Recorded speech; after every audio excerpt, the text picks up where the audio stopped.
What happened inside the tunnel changed him forever. It starts with first snow over the Cheat River, late November, year 2011. The kind of ash-colored flurry that only sticks where the mountain keeps its shade. Down in the cut, where an old railroad spur once ran through Brushy Mountain, there's a brick-lined tunnel that still breathes iron and limestone like it never retired. Locals know. Places like that are older than whatever story you brought with you. The man who walked in that night was 38-year-old Thayer Mott. 2 years home from a blistering overseas contract where dawn came with a buzzer and the heat tried to erase you daily. Back in West Virginia, he did county roads, cones, culverts, sleeves, rolled exactly the way your grandfather approves of. Off the clock, he carried radios for fun, listened to the weather net the way other men listened to baseball. Thayer lived alone in a small cottage that apologized every winter for one window that never sealed right. And he had a rule: write things down and the world behaves, at least for a while. At exactly 1950, by a cheap, luminous watch whose hands never lied, Thayer stepped into the Brushy portal. He'd told dispatch Lenox Vale that he'd walk the right-of-way from Brushy to Quarry, check drains, note a small rock slide from last week, headlamp, warm white, a spare in his pocket because batteries lie. He descended the stone throat. Brick arched overhead, ballast underfoot, old rails long since lifted clean for quick money. He kept to the shoulder, counted steps, scraped slate from the crown with the toe of his boot, and wrote little facts on a card because little facts keep the big ones honest. 50 steps. The foot sound changed dry to damp. The tunnel sound, river on stone, temperature wind, steady drips settled around him. And then at 2012, something new slid in beside him. Not ahead, not behind, beside. A girl's voice. Not echo, not machine. A child's cadence without the child's confidence. First a rising vowel like someone tuning their courage. Then a single word delivered with precise hope. Thayer. Tuklo. He did not answer.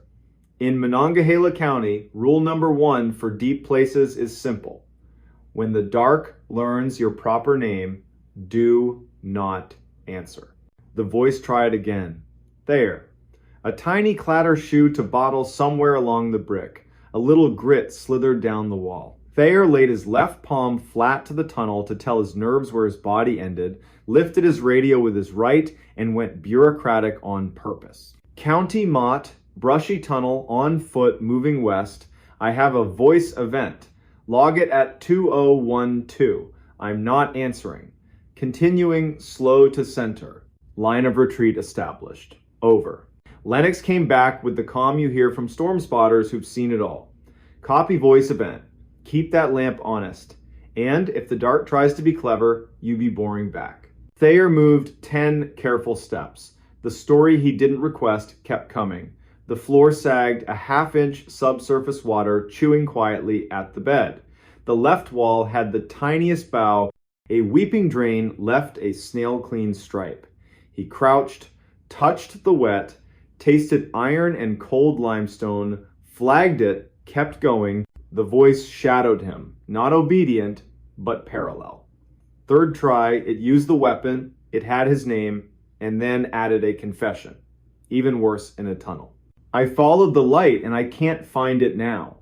The hiss after the last consonant, tears. He pictured a dozen real kids from a dozen real houses. He ignored every single picture. He reached the midpoint. Roof resonance turned musical, air more stone than river, that weird acoustic almost song round spaces get. He let the headlamp rest on his boots and counted his heart twice. That's when the tunnel itself changed its mind. A long, deep breath in the brick. A liquid rush underfoot like a drain clearing its throat after months. And from far ahead, one hollow knock as if wood tapped wood in a place with no wood. County, he said evenly. New sounds, water movement under bed. I don't love the word void, so I won't use it, but the floor is considering options. I'm heading quarry side and will hold. Over. 10 minutes into that retreat, the brick made a quiet, serious sound. Only people who've been around masonry hear. mortar unlatching. He shot the lamp up. A hair-fine seam ran lengthwise across the crown, like a hand-drawn horizon. He didn't run, he left. The daylight made the world small again. He sat on a frost-etched limestone chunk and breathed until gravity stopped arguing. He waited for backup. Sheriff Enoch Pyatt arrived ex-mine rescue, slow until work begins. Good lamp. Rope in a hasty coil. He listened without interruption, nodded once like the night had finally learned to tell its story right. They went in together. Pyatt pushed a broader beam holes live where danger sits. The seam was worse. 3 bricks down, the line dropped like a child slipping while holding hands. Then the voice returned. Not Thayer this time.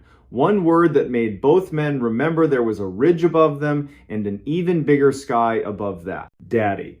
Pyatt went to one knee, palm on brick, like you calm an old dog. He didn't answer the voice. He addressed the wall. We're not breaking you tonight. No names. We'll bring math, shoring, and bored people who'd rather argue football than be brave.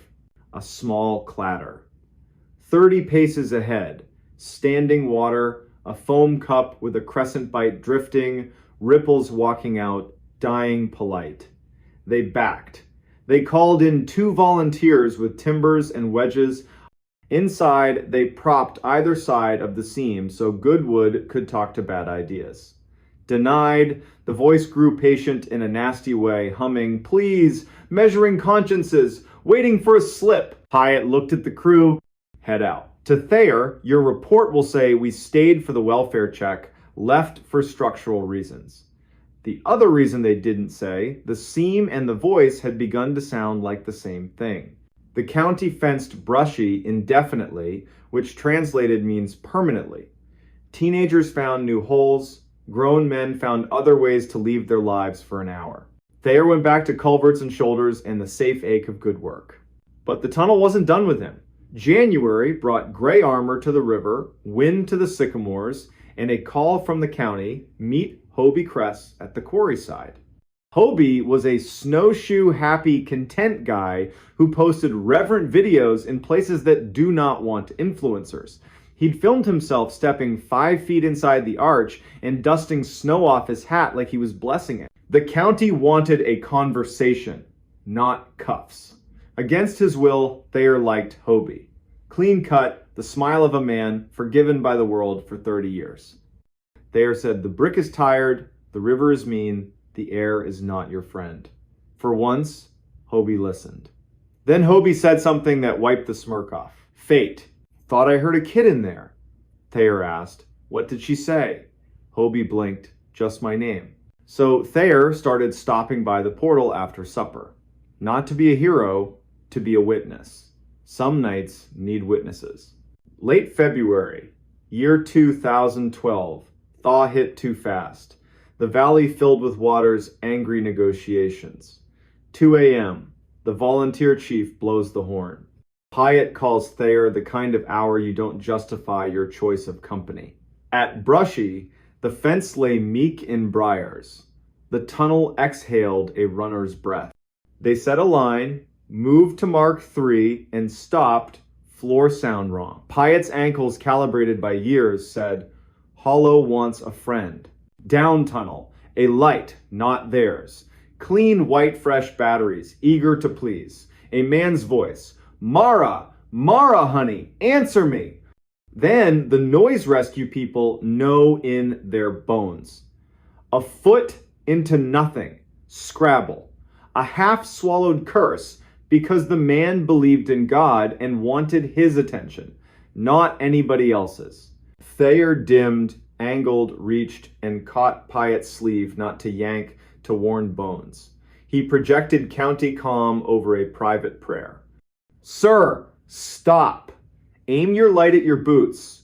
We're county. We're coming to you on a line. Don't step. Don't say her name again. The man froze like a new company rule just slid down from corporate. He lifted his light, then remembered and put it back on the floor where it belongs. Thayer and Pyatt bellied the last distance. A pocket of water had eaten everything under 5 ties. A plank mercifully there bridged. They slid the man back, clipped him, and sent him out on a promise of coffee. He would later tell the paper he cried, and no one made him feel small for it. He would not tell them the name the tunnel whispered to him to get him inside. When his light was gone, the tunnel was not quiet. The voice came one last time, not the child, or the child, upgraded for cruelty. Your father called for you, and you did not come. Pyatt closed his eyes by reflex, opened them on purpose. Thayer didn't move. He thought of a fluorescent desert overseas, a generator droning in 2 notes you can hear through walls. He thought of a high school hallway where the light always flickered and a teacher never once guessed what he might be good at. He thought of his mother laying a dish towel over biscuits she couldn't afford and doing it anyway, because sometimes a boy needs to see abundance he didn't earn. He radioed in a voice that knew how to hold a line. At seam, water in bed, void under ties, 10 to 15, past Mark 3. 1 civilian retrieved. Tunnel practicing party tricks. We are leaving in a walk. After the flood signed its name and crews policed the driftwood, small pieces that look like birds, big pieces that look like law, the county rebuilt the fence, bolted the sign, and kept the order permanent. The tunnel stayed. The voice, if it stayed, learned boredom, because this county does not answer. What the tunnel changed in Thayer wasn't superstition, it was speed. He started talking slower to people who live half their lives in the dark. He learned to stand on the downstream side of a bad decision, so if someone ignored a fence, his body'd be where it needed to catch them. He untied his boots on the porch, not the kitchen. Thresholds matter. Spring, the county finally replaced that chronic sycamore. A woman, Hetty Dockery, knocked on Thayer's door with a box of rooted maple slips and a photograph from her father's desk. A girl in an expensive dress and a useful coat gone since the 1970s. Hetty asked if he'd go with her to the portal and speak the name once. He didn't correct her, he went. She said the name. The tunnel gave back a sound like the end of a hymn key change. No organ. On the walk down, she stepped steadier than on the way up. Thayer married late. A nurse whose laugh lingers in rooms after the door shuts. They bought high ground, a porch that never needs apology, a basement that never needs courage. Some nights he writes 2 lines to keep the past small. The tunnel is still there, I am still here. In church, when a baby cries during a hymn, he doesn't wince. He lets the sound pass through like a storm already spent over another ridge. Ask him at the gas pump. No nonsense what the voice was. He'll give you the closest truth he owns. The dark repeats whatever it hears most. In a county that refuses to answer when a hole throws names at them, the dark learns boredom and moves on.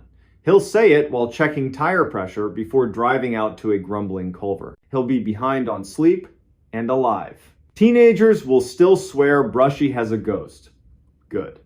The night's big enough for practice. Daylight's big enough to remember a man went in, came back, and adjusted his life 1 click slower. Every November, first ash snow, clinging to Brushy's shoulder, Thayer pulls into the turnout, kills the engine, and listens. Sometimes nothing. Good. Sometimes river talking to stone. Better. Once in a while, a faint knock. Wood on wood, in a place with no wood. He does the thing that saved him in the tunnel and saves him in living rooms and hospital corridors where grief learns to smoke. He doesn't answer. He breathes. He makes the world small. He turns the key and drives to the next address, where a drain needs to remember what a drain is. What happened inside that tunnel did change him into the kind of man who practices slow, decent caution. Rope in the truck, second lamp in the pocket, habit of calling the county when a night grows teeth, and taped to the fridge, written in words not numbers, a simple instruction for the people he loves on some future windy night when the siding is practicing scales.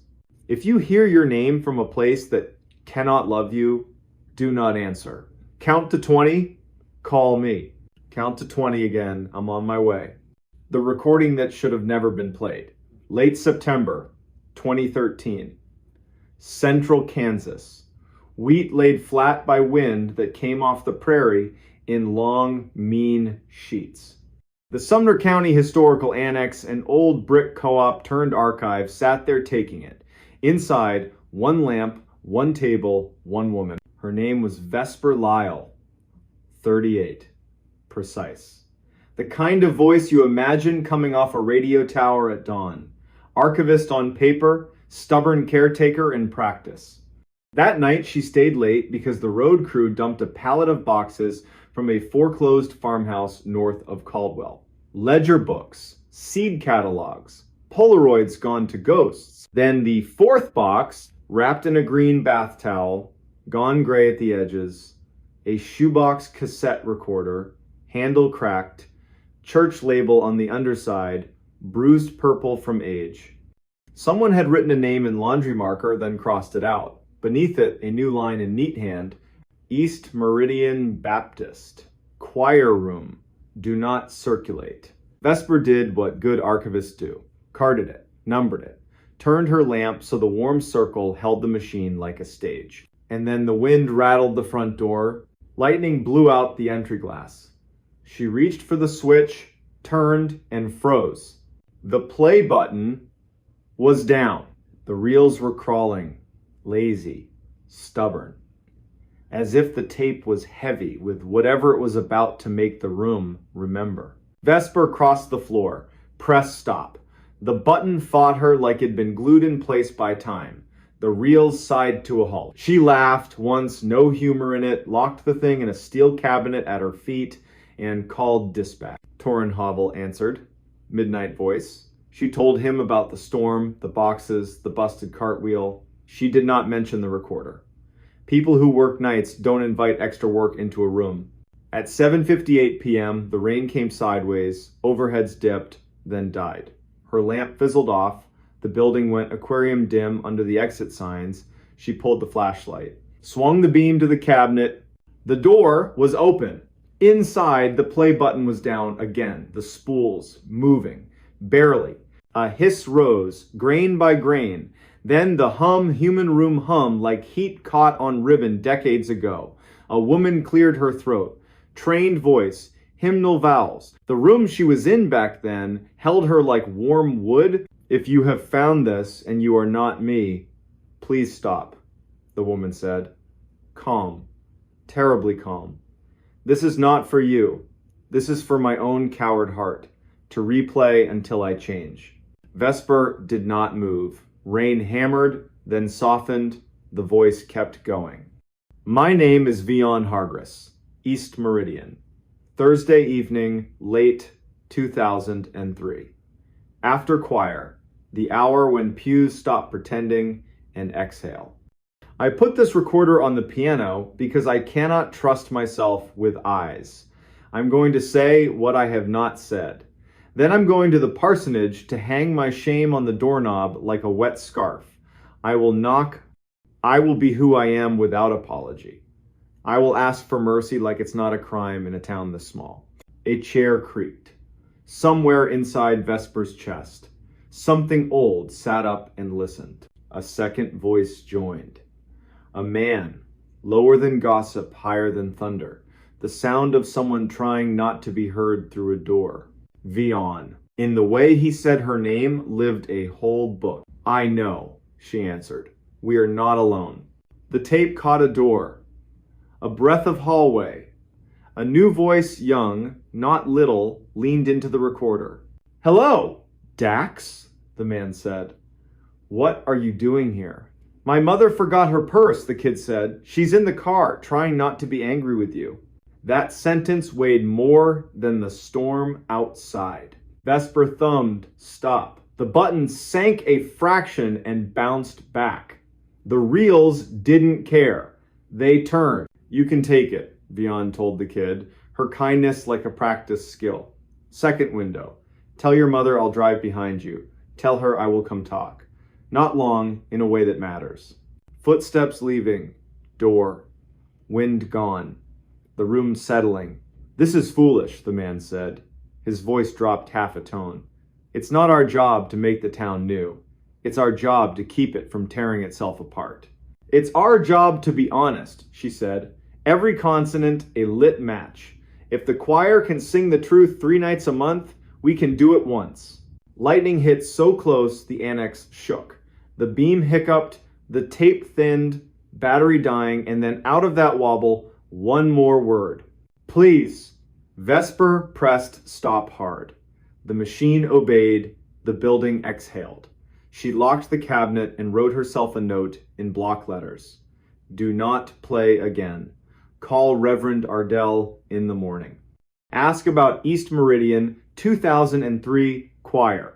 She tucked it under her thermos lid, swept the flashlight once across the blind faces of 100 yearbooks, missed the cabinet easing open, missed the tired spring choosing itself in the dark. Morning.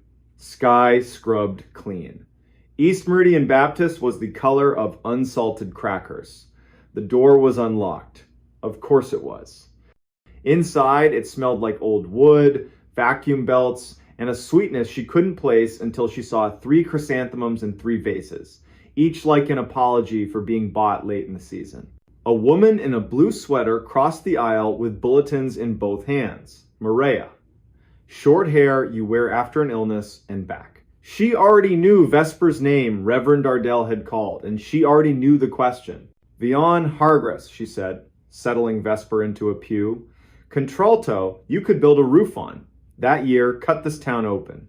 She helped truth into songs. Truth into Tupperware on your porch. When it wouldn't fit a hymn, she died in the spring. Not all things wait for permission. And the man? Vesper asked, hating herself a little. He left, Maria said softly. That week. Sends coat money at Christmas. Signs from far away.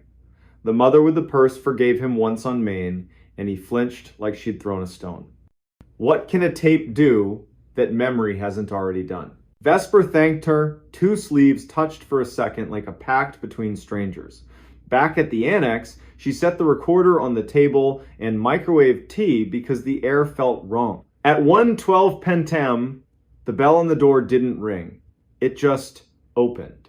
Tall man, Kansas State cap, jacket with 3 past lives. He moved like someone listening for a fire alarm only he could hear. Are you Vesper Lyle? He asked. She nodded. My name is Dax Hemphill. I grew up 6 miles east of East Meridian. My mother used to forget her purse. When she was tired of forgiving people, it gave her a reason to go back and be kind again. I think you have something that once listened to me when I was a boy. How did you know? Vesper asked. I woke at 3, he said. Clock doing that slow blink. Room smelled like hymnals. Heard my name the way it sounded before my voice changed. I don't own a tape player. Something spooled anyway. I remembered a night when a woman's kindness saved a man's job and a boy's faith. That kind of memory doesn't come back unless it's been invited. I think you invited it. She made him tea because that's what slows air. Told him about the recorder, the way it wouldn't stop, the please. He nodded like it fit a sore place he thought he'd hidden. Asked to hear it. She said, no, do not circulate, was written on the object itself, and archivists respect talismans. He asked again, but didn't move closer. The kind of stubborn she trusted. I don't want to hear me, he said. I want to hear her. The breath before she speaks. I want to remember what decency sounds like under bad lighting. Vesper turned the brass key.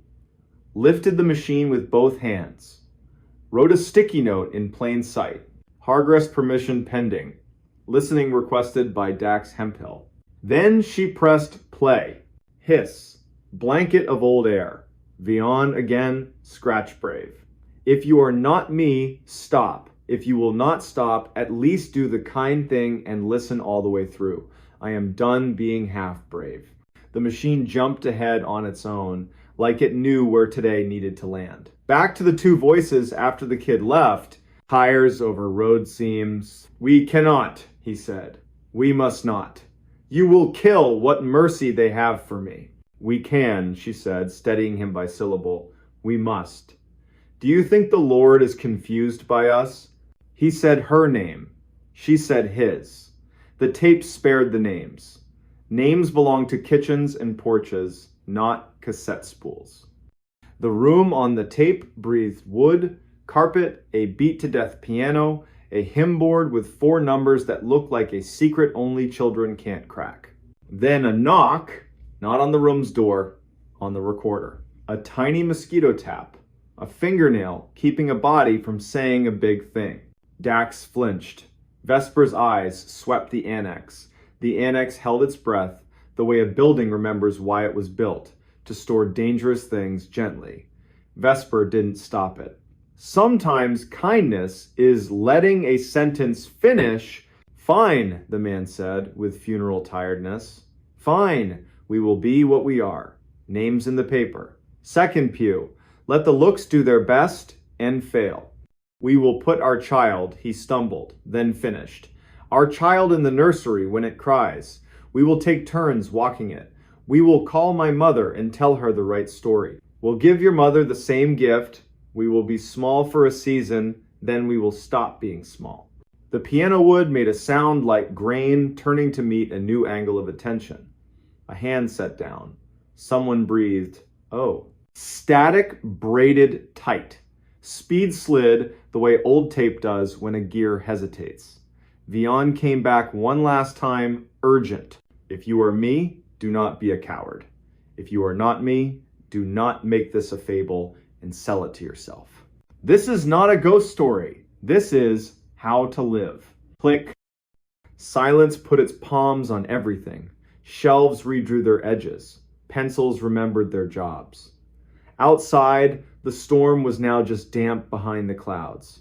Dax covered his face with both hands. Vesper looked at the machine and thought of cellar jars with masking tape dates opened when the garden forgets its name. She hammered stop until stop decided to be true. Then came the work. Permission to request. A call to a woman 3 counties over who still carried the Hargress name and who, when she heard, said she had been waiting for that tape the way Valley people wait for apricots in June. Restrict access. Update the finding aid. Replace the sticky with a letter. And for 1 minute, they let the room have them. Archivist and stranger. Woman and man. 2 people sitting still, while an old backbone straightened inside a machine. Word got out anyway. It always does. Pickups. Break rooms. Space heaters.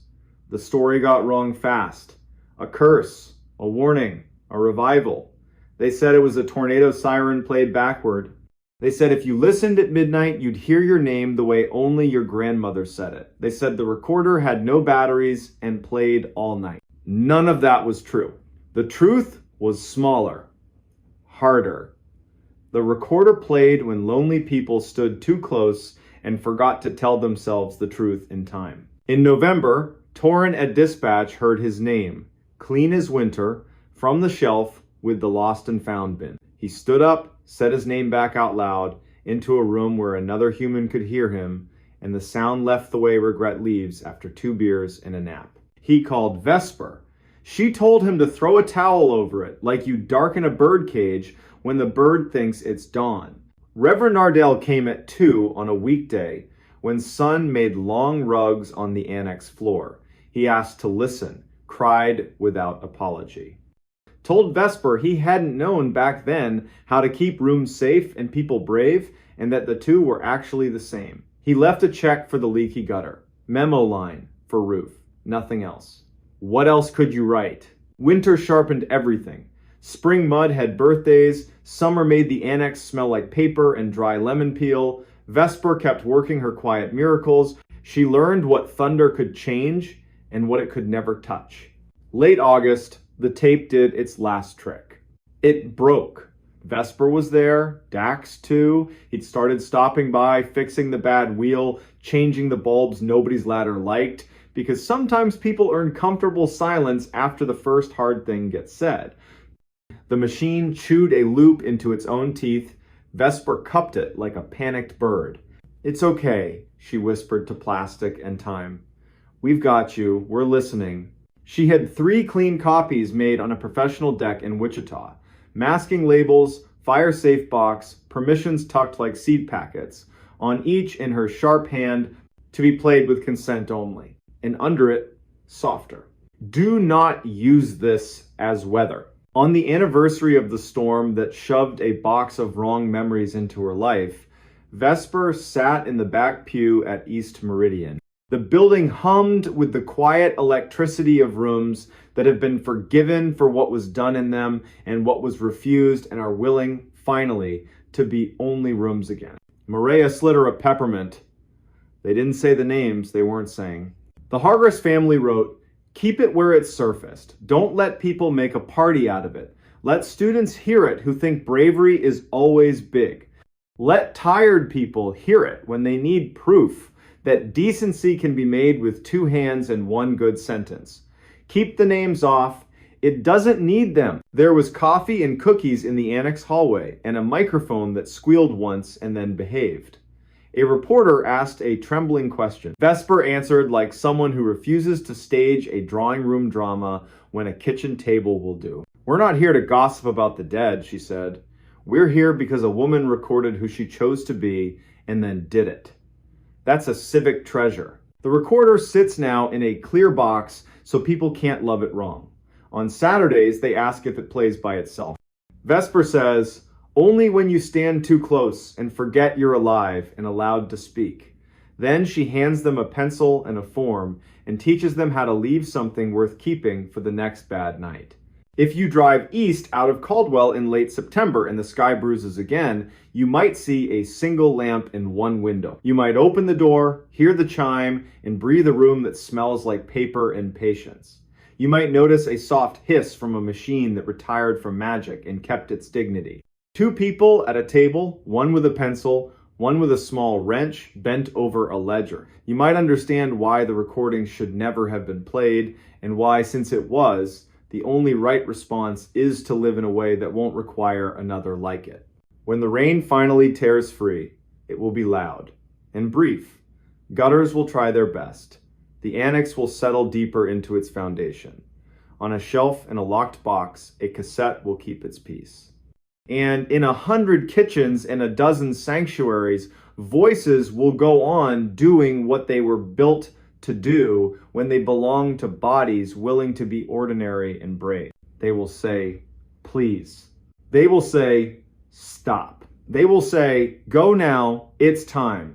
And in the smallest, steady way that haunts longer than any ghost, they will say, "We are listening."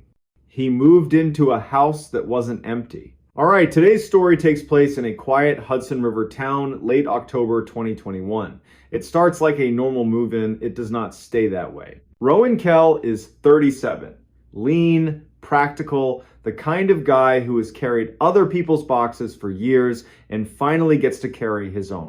He buys a tall, tired Victorian on Wemple Street Widow's Walk, slouching porch, stained glass over the stairs. On paper, the house has been empty for a season. Before that, a retired school librarian lived here. The listing says, "Charming details." It does not list the other detail. Listings never do. Night 1. The Hudson is dark as melted iron. A freight moans across the bridge. Leaves drag the gutters. Rowan backs a rental truck to the curb, sets a hand on the rail, and feels old paint give.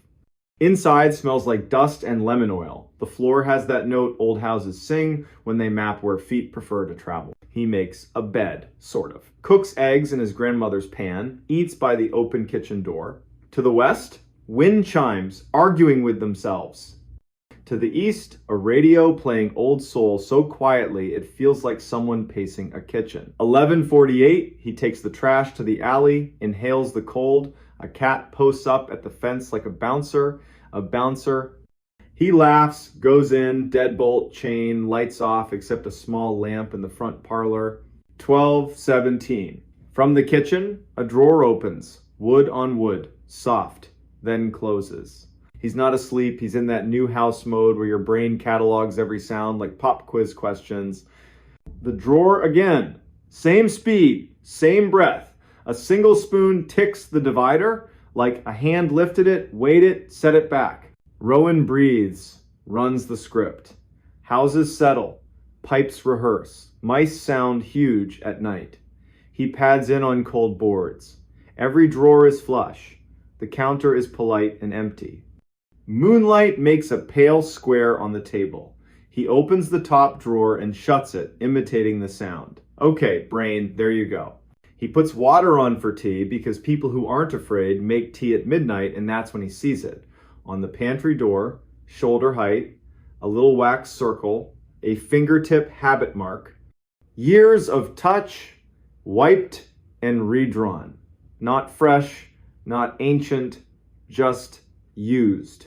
Morning is chores, locks, heat, chimney. The locksmith, Nate, admires the old brass and swaps the cylinder. A neighbor shows up with a casserole wrapped in a cherry towel. Her name's Avril Peak. She bakes when weather thinks too hard. She mentions the librarian kept hours you could set a watch by and casually says, if the attic fusses after midnight, check radiators before raccoons. These old girls bang. After lunch, the house tells him a secret. In the coat closet, his elbow finds a seam. He presses.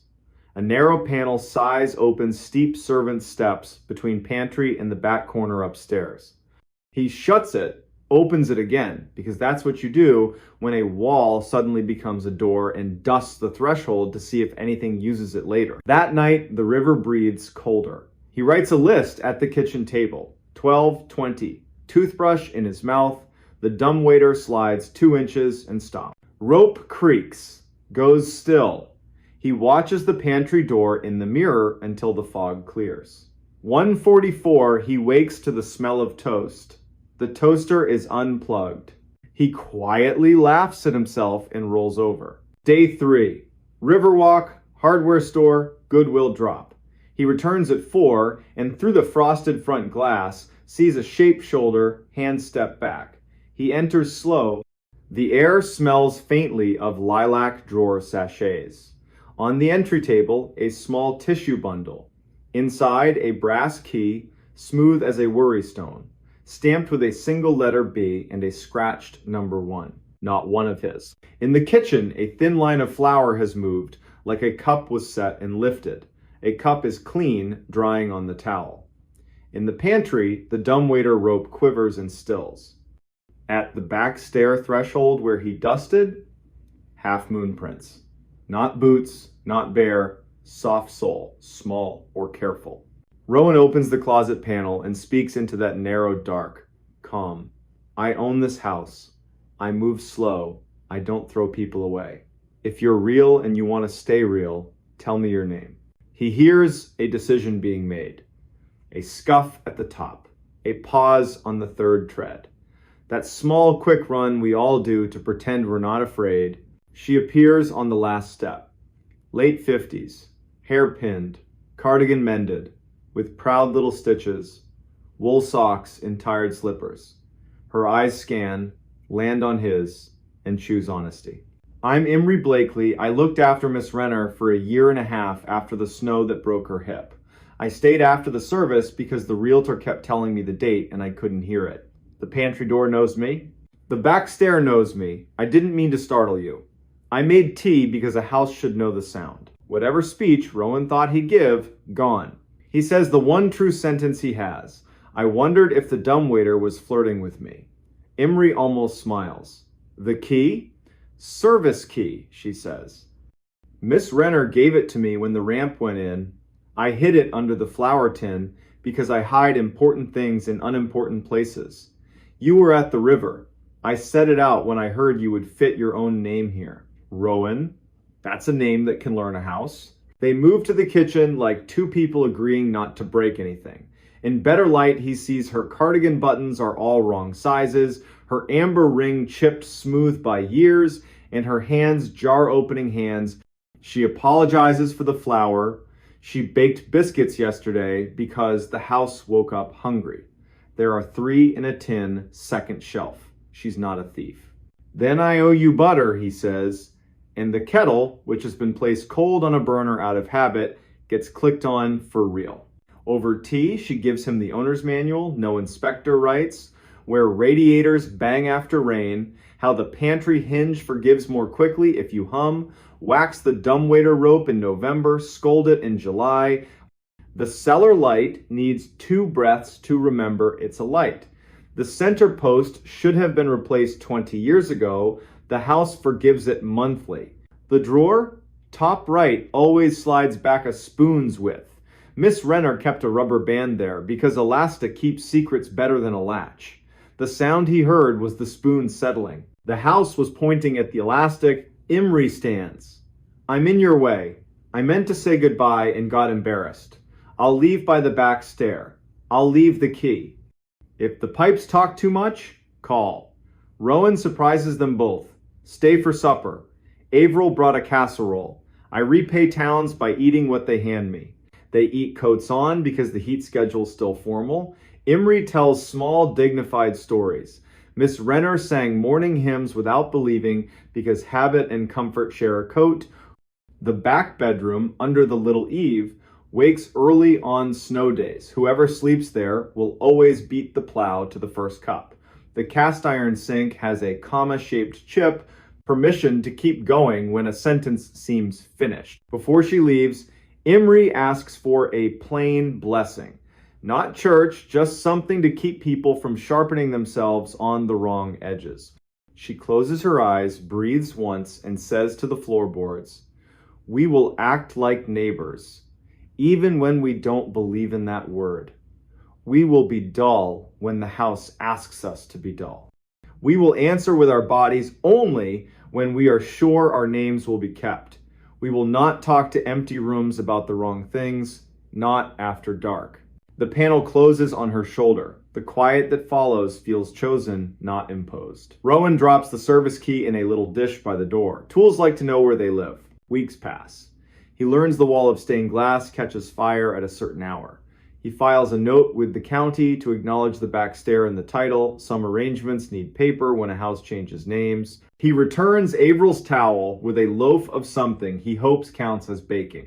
Sometimes he finds signs of Imri that aren't mistakes. A box of matches where there weren't any, a clean cloth folded where he'd left a crumpled one, a tidy list on the underside of a pantry shelf, wax rope, check lint trap, tuck draft snake.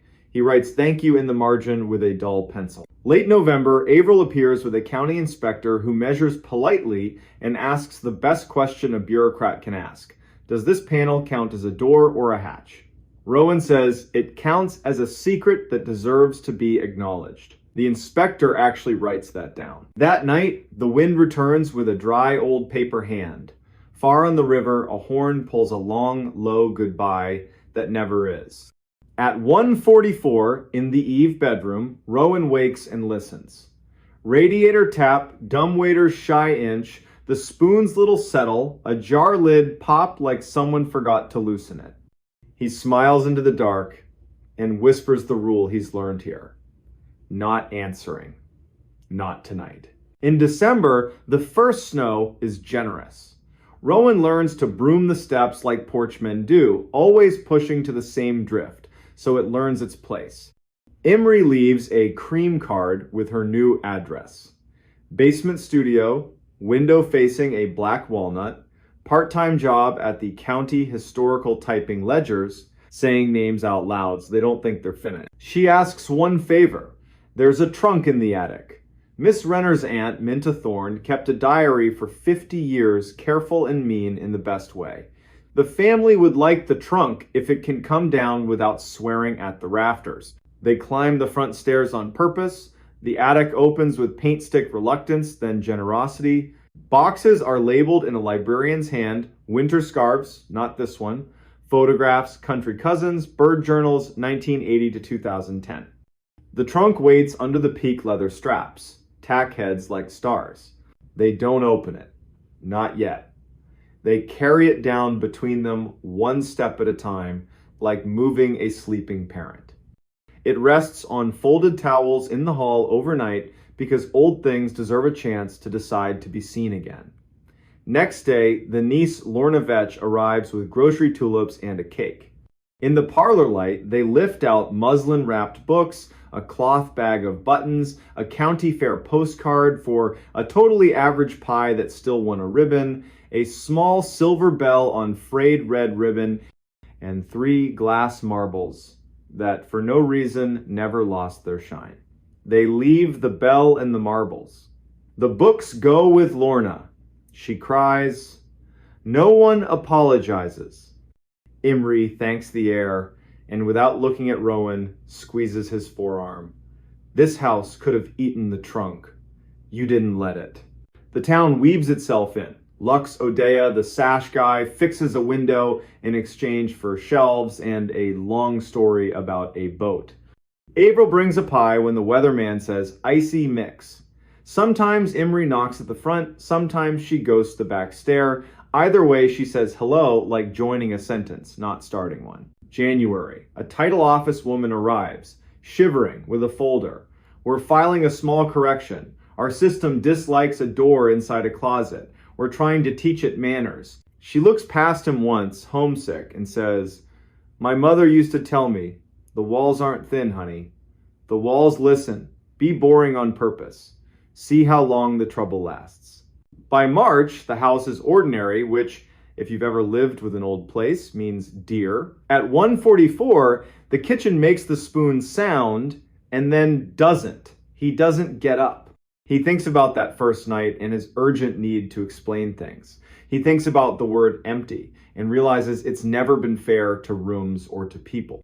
He thinks about the service key in its dish, the wax circle on the pantry door, the trunk asleep in another house now, and the sentence that has started living under his tongue, we are boring on purpose when the house asks us to be. Spring loosens the river's shoulder, sycamores light up pale green, windows remember they have hinges. On a Saturday in late April, he hosts a small dinner. Avril, Lux, Imry, Lorna. The stained glass holds a sunbeam like a jewel you don't have to own to admire. They eat food that doesn't try too hard. Say names. Avoid lazy. How's work? When the dumbwaiter creaks, everyone notices and then lets it be. That's what families do for the oldest relative in the room. Night falls. Dishes done. Leftovers sent home. Rowan stands in the hall, touches the pantry with the back of his fingers. The wax circle is nearly rubbed away, worn down by his own small reverence. He clicks the chain, turns the deadbolt, sets the kettle just to tell the house what time it is. From the back stair, a single tread answers. Not a knock, not a warning, just wood on wood. Patience. A place teaching a person to hear the difference. Rowan doesn't ask who. He doesn't answer. He folds the cherry print towel and tucks it in the drawer where elastic lives. He breathes in, breathes out. The night listens back, and it does not feel empty at all. She answered the wrong knock at midnight. In the winter of 2018, the town of Bethel, Maine wore its silence like armor. Tuesday night, late January. New snow laid out in neat ribs along every curb where the plows had already passed. Porch lights glowed the color of weak tea. From the river came a long inhale that never quite exhale. Inside a narrow blue house on Vernon Street, a lamp threw a warm circle across a kitchen table. A single watch ticked on a hook by the pantry, steady, polite, unhurried. The owner, Corinne Moreau, stood in wool socks, rinsing the last coffee cup from the adult class she taught on keeping family histories. It was the kind of work that lets a person listen more than talk, and she loved it for that. Her red knit cap sat low, her cheeks were still wind bright from the walk home. A heavy parka steamed on a folding chair. On the back step, a milk crate of sand and a shovel small rituals for a long season. Around midnight, the blue house settled one tiny creak, a reminder that wood remembers weather. Somewhere, far off, a train laid down 2 thin notes. Corinne turned off the sink, reached for the lamp chain, and then it happened. 3 knuckles touched the front door. Not a pound, not frantic. 3 light, even taps, the kind you give a house when you believe it's already awake. Corinne blinked. Midnight visitors belonged to July porches and borrowed sugar, not a January freeze where even the dogs had the good sense to stay in. She listened. The house leaned with her.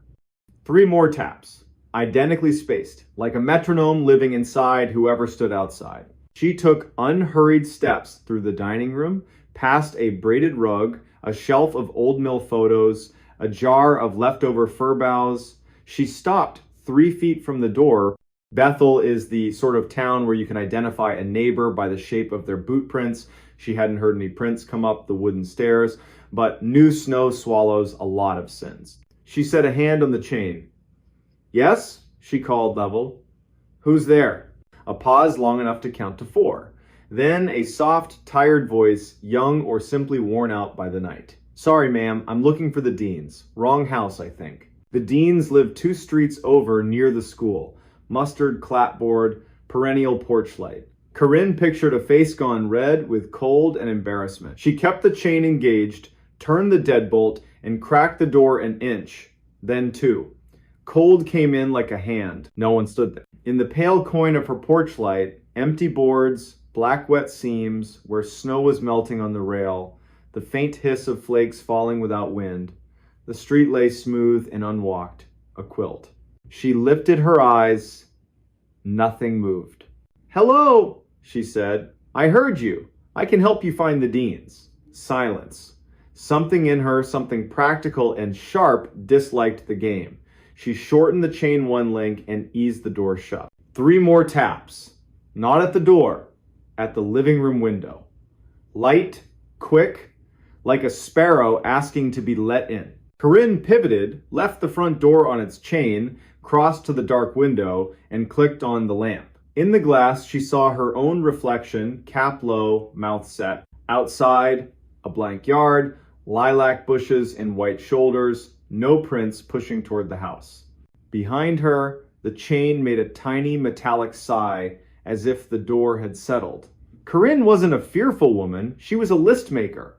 Lists fix chaos. If there's a problem in Bethel, somebody has a phone number for it. She reached for her mobile, found it under a magazine, and let the screen light her cheek. She considered reasons. A teen dare, a drunk apology, a stranger embarrassed to need help. She flipped the light to flashlight and went back to the door to test the chain. On the second link, the metal popped a bright, tiny snap, a necklace breaking. The door opened another inch, not because she pulled, but because the swollen jam had been waiting for permission. Colder air slid inside. The porch looked like static. No silhouette, no shadow, just stillness. The unnerving kind you feel when a familiar room has been ever so slightly rearranged. Stop, she told herself. The door, the night. She closed it, reset what was left of the chain, threw the deadbolt, and put a palm flat on the wood. Out loud.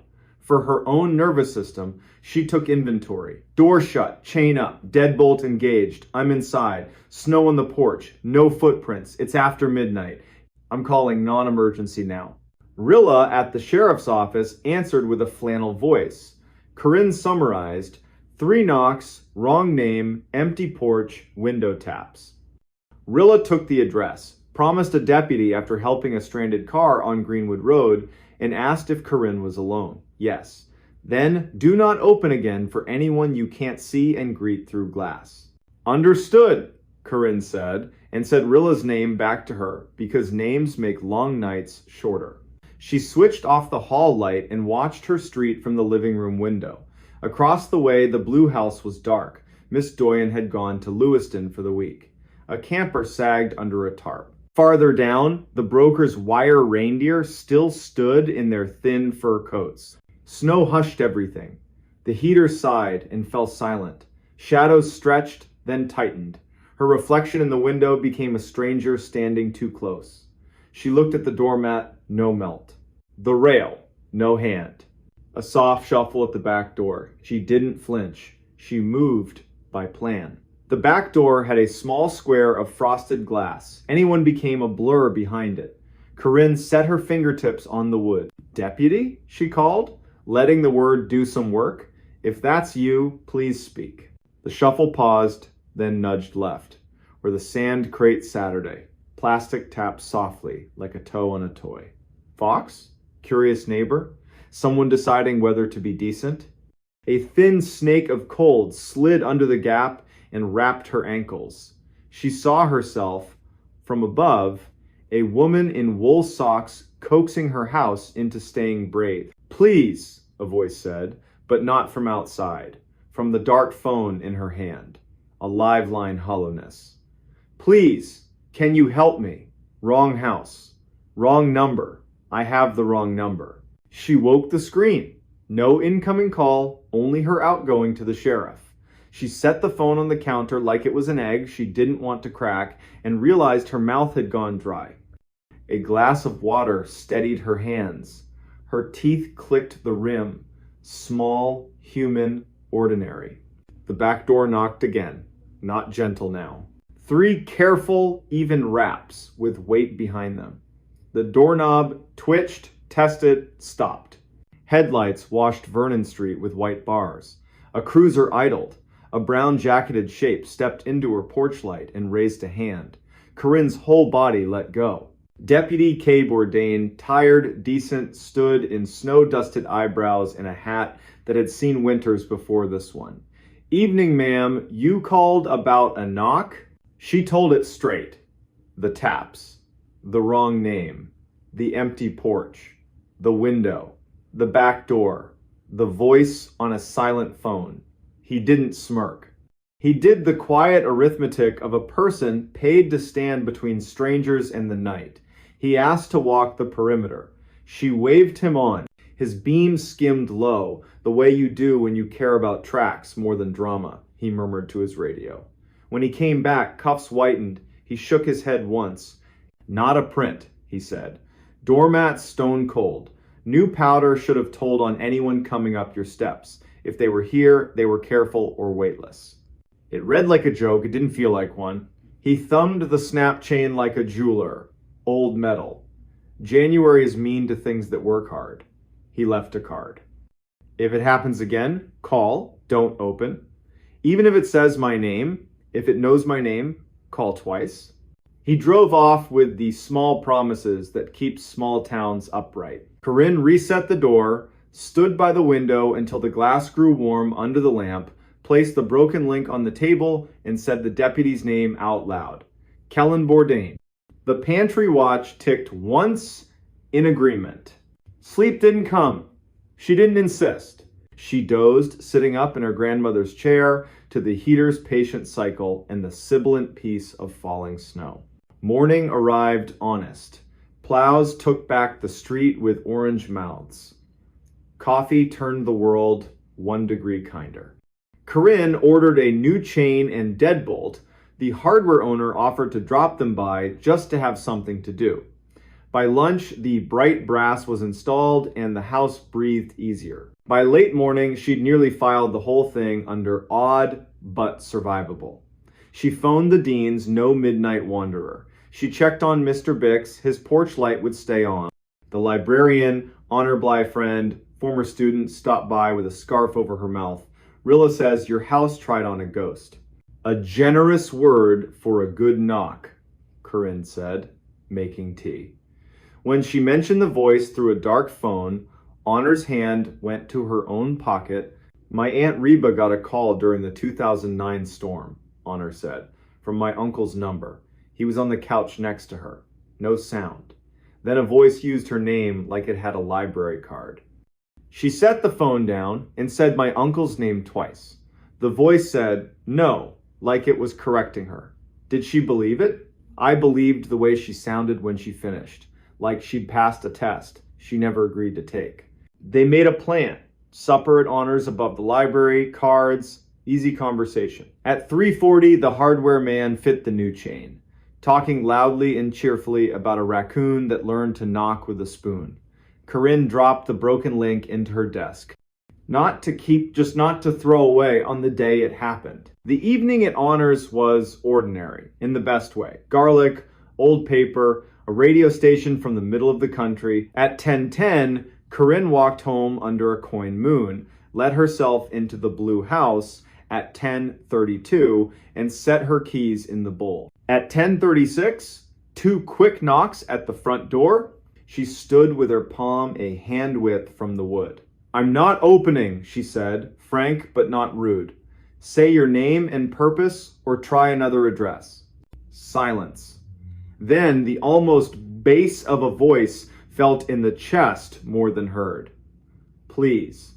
Wrong door, wrong number." Same words. Heavier. She killed the lamp, let the room go, exterior, scanned the street. Plenty of prints now from a day of living, but none fresh to her steps. The kettle clicked on the stove. The ordinary arrived right on time. She poured tea, decided her mouth would speak only on purpose. At 11:03, 3 polite knocks at the back door. She dialed non-emergency again. This time Kent answered voice like sand. A car was close. She thanked him twice. She braced her feet, let her body remember its own width, watched the frost square turn the dark to lace. The knob didn't move. Deputy Bourdain returned, eyebrows full of starlight. "We're going to pretend I came because I missed your lamp," he said. They walked the lot lines. His light wrote arcs on snow. They listened to soil with their hands. He left another card and one practical instruction. If she left town, tell him. He'd swing by. Saturday passed.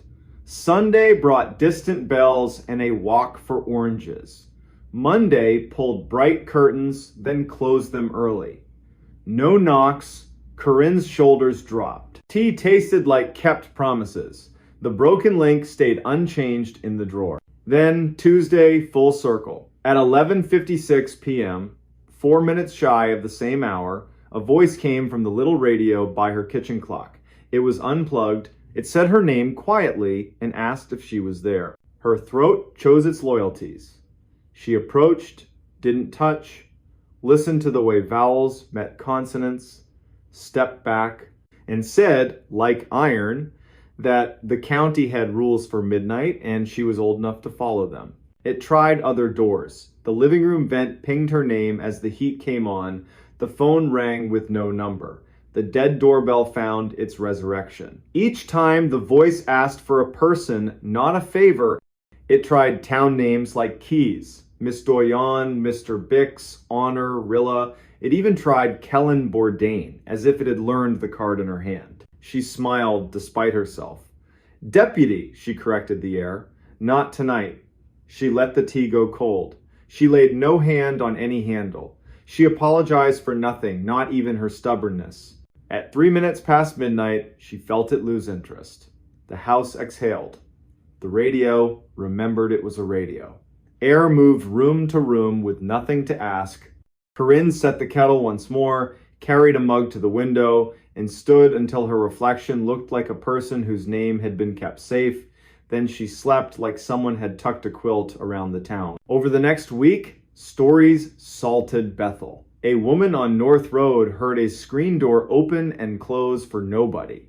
A late dog walker heard tapping on stop signs like a patient hammer. The mail carrier heard her name from a garage and almost answered before remembering what day it was. No one was dragged into snow. Locks held. People learned one sentence and used it when darkness stood close. Not tonight, not this house. When the river loosened and the sun laid a silver road across it, Corinne and Honor watched the water tell itself a story. They ate pie at the diner and called fine what it was victory. On the way home, Corinne passed the dean's mustard house and thought of that first polite voice. She detoured, set a gloved hand on their rail, and said their name into the wood, a practice she'd adopted, give places back their proper nouns. At her own door, the new chain shone ridiculous and perfect against blue paint. She ran a thumb over it and heard the small metal truth. Tonight will be ordinary. Keys in the bowl. The watch ticked. The heater hummed. The fridge sighed like an old man. From the street, 3 knocks. Not on her door, on the blue house next door, where Miss Doyon's son-in-law was picking up the last of her winter clothes. A harmless sound, not a summons. Corinne felt sudden tears. The body likes to test itself and then be returned to ease. She laughed Small Bell back in tune and said the sentence she meant to keep for every winter that followed. We don't answer the wrong knock at midnight. We count it. We name the hour. We call the people whose job is the porch.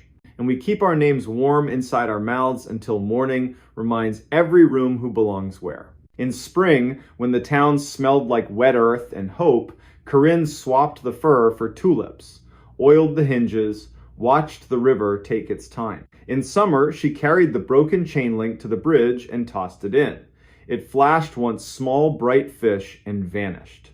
She stayed to listen to the water write its own sentences, wearing the quiet expression of someone who had been invited to a test, had closed the door gently, and had chosen again to stay. The girl who walked home twice. It was 1930-something. The air smelled like wood smoke and apples. Drizzle turned every porch bulb into a little planet. The high school had cut loose early for the game in Lexington. Band kids fogged up a bus with laughter. Tires hummed along the Maury. Ione small like a willow, tough like one too, didn't go. She'd promised her mother Yara she'd be through the door by 2000, no later. The mountain shadow drags night down early in Rockbridge County. Everyone knows that. Pea coat from a thrift store, one button that didn't match, scarf a shade that couldn't pick a side between green and blue, hand knit by her aunt. Everyone knew Ione. She worked mornings at the bakery on Nelson Street, slipped the paper through Mrs. Kemp's slot at the White House with the red door, could identify every dog in 3 blocks by bark alone. Her father, line cook, cereal kitchen quitter, had left in May. The kind of leaving that makes a clock too loud. Ione had sworn, with a 16-year-old's fatal sincerity, I won't be that kind of gone. At 1940, she waved off her best friend Wren at the feed store corner and ducked into the drizzle, taking her usual 3-block shortcut, hardware store. Mr. Ancher, Petrie sweeping like he meant to sand the sidewalk down to Memory Post Office that still smelled faintly of floor wax, then the alley behind the funeral home because, as Ione liked to say, the living cause more trouble than the dead in Rockbridge Hollow. 1952. A guy in a pickup easing off a steep driveway saw that indecisive scarf flash by. 2 fingers up from the wheel, small town salute. 1954, wind rattled corrugated tin on the vacant lot fence. 1956, misses. Kemp stretched her back, peered past a thin curtain, clocked a girl head down, hands in pockets, shoulders squared against the wet. 1958. Yara's porch light burned a little cone in the rain and turned drizzle into strings. 2000. The door did not open. By 2010, Yara was pacing the living room like she was housebreaking a nervous dog. Up slow, back slow. 2022, she called Wren. Surprise, then careful. Yes, they'd split by the feed store. Yes, Ione was fine. And there had been a man at the vending machine, Marine Corps cap, too new for the face wearing it. 2030. Deputy Rowan Deek knocked hat off, voice steady. He said the sentence every good town cop has to learn. Let us be wrong with you for 2 hours. They weren't wrong for 2 hours. They were wrong for 3 days. Night 1. Flashlights swept the seam from feed store to front stoop. Same bad gravel by the alley. Same puddle at the sycamore. Same warped funeral home step everyone knows to skip. Drizzle turned into mean rain. 0320. The band bus came back. Windows fogged a different way. Kids fell into waiting pickups. Mothers squinted through wipers. A boy named Ash told his dad by accident the worst sentence. I saw Ione behind the funeral home. She had her scarf. When? Just now. And when he turned to point, there was only rain. Saturday pooled in neighbors' kitchens, coffee, quiet, too many glances at the clock. Sunday, the county AR's net droned on the old repeaters. Negative contact. Monday morning, the school band played half a shade slower in the auditorium. The principal looked 10 years older when he lifted his head. At 16:20, that gray Monday, headlights smeared along Route 11. Mrs. Kemp phoned Yara. Yara ran. Mrs. Kemp, who hadn't run for anything since 1989, got there on ring 2, breathless and unpoetic. She is on your porch. Ione stood under the porch light, hair slicked flat, scarf dark with rain, coat buttoned wrong, hands in pockets, eyes bright in a way the sky hadn't earned. The bulb made a perfect oval on the boards, like the house had been waiting for its mark. She blinked once, slow, smiled, small and real. The exact smile she wore, setting a cinnamon bun on a plate like a promise. The sound Yara made porchwood still remembers it. Hands to her daughter's face. Sweetie, why did you make me wait? Ione stepped in like she'd only just noticed, wet as cold after 10 minutes. Shoes kicked off in their forever spot. She looked around, stared a beat longer at the stove clock, the plain round one rust comma on the wall under the nail. Half a laugh, swallowed. Deputy Deke came in careful, body language that said, I belong here, but I won't make the room smaller. Ione, he said, in that slow jailhouse tone that lets people choose their own shape of words. Genuine surprise from her. Deputy Deke, did you get a new car? He hadn't. She tipped her head like a bird when a window stops offering sky. Then why is it so quiet? Dr. Sigrid Hall, neat as a single sentence, took temp, checked pupils, asked, what did you do between Friday and Monday? Walking home. No flinch from the doc, just a neat note. Sometimes you leave people the only word they're willing to carry. More questions. What do you remember? Gray dog by the Coopers. The sound at the pipe bridge. The man with the new hat. Then, like 3 rooms misstacked. I don't know the rest. Her mouth around the O made Yara flatten both palms on the table like she was steadying the whole house. 3 weeks. Rockbridge Hollow learned a delicate routine. They let Ione be. Dawn at the bakery. 2-handed grip on the sheet pan. Reverent buns on paper. She stared at the post office bulletin board until the pushpins shone. Guidance counselor Emmer Holliday sat with her twice a week gentle work, invite a memory to take one step without pushing it down the stairs. On good light days, Ione would offer a new pebble. The river slapping the old mill race concrete. A walnut leaf rafting a puddle. Someone saying her name like a question, and she not turning her head. December showed up in one unsentimental dump of snow and refused to leave. Yara learned to sleep an hour at a time. The wood stove learned the new schedule without judgment. Christmas came with casseroles, feed store gift cards, and one perfect scarf from a woman who couldn't afford to buy it and a woman who couldn't stand to see the old one anymore. By March, the Maury pretended to be more than a river, and a fisherman found the marine cap downriver of the pipe bridge. He called it in and didn't touch it. Like a weird engine smell under your hood you hand straight to a pro. The man who'd worn it had drifted back to Roanoke the day after Ione was found, paid his motel bill, smiled at an elevator that apologized for itself, and left. The cap had no story the town could use. Spring, summer, peepers screaming, telephone wires singing when the wind drops off the ridge full of opinions.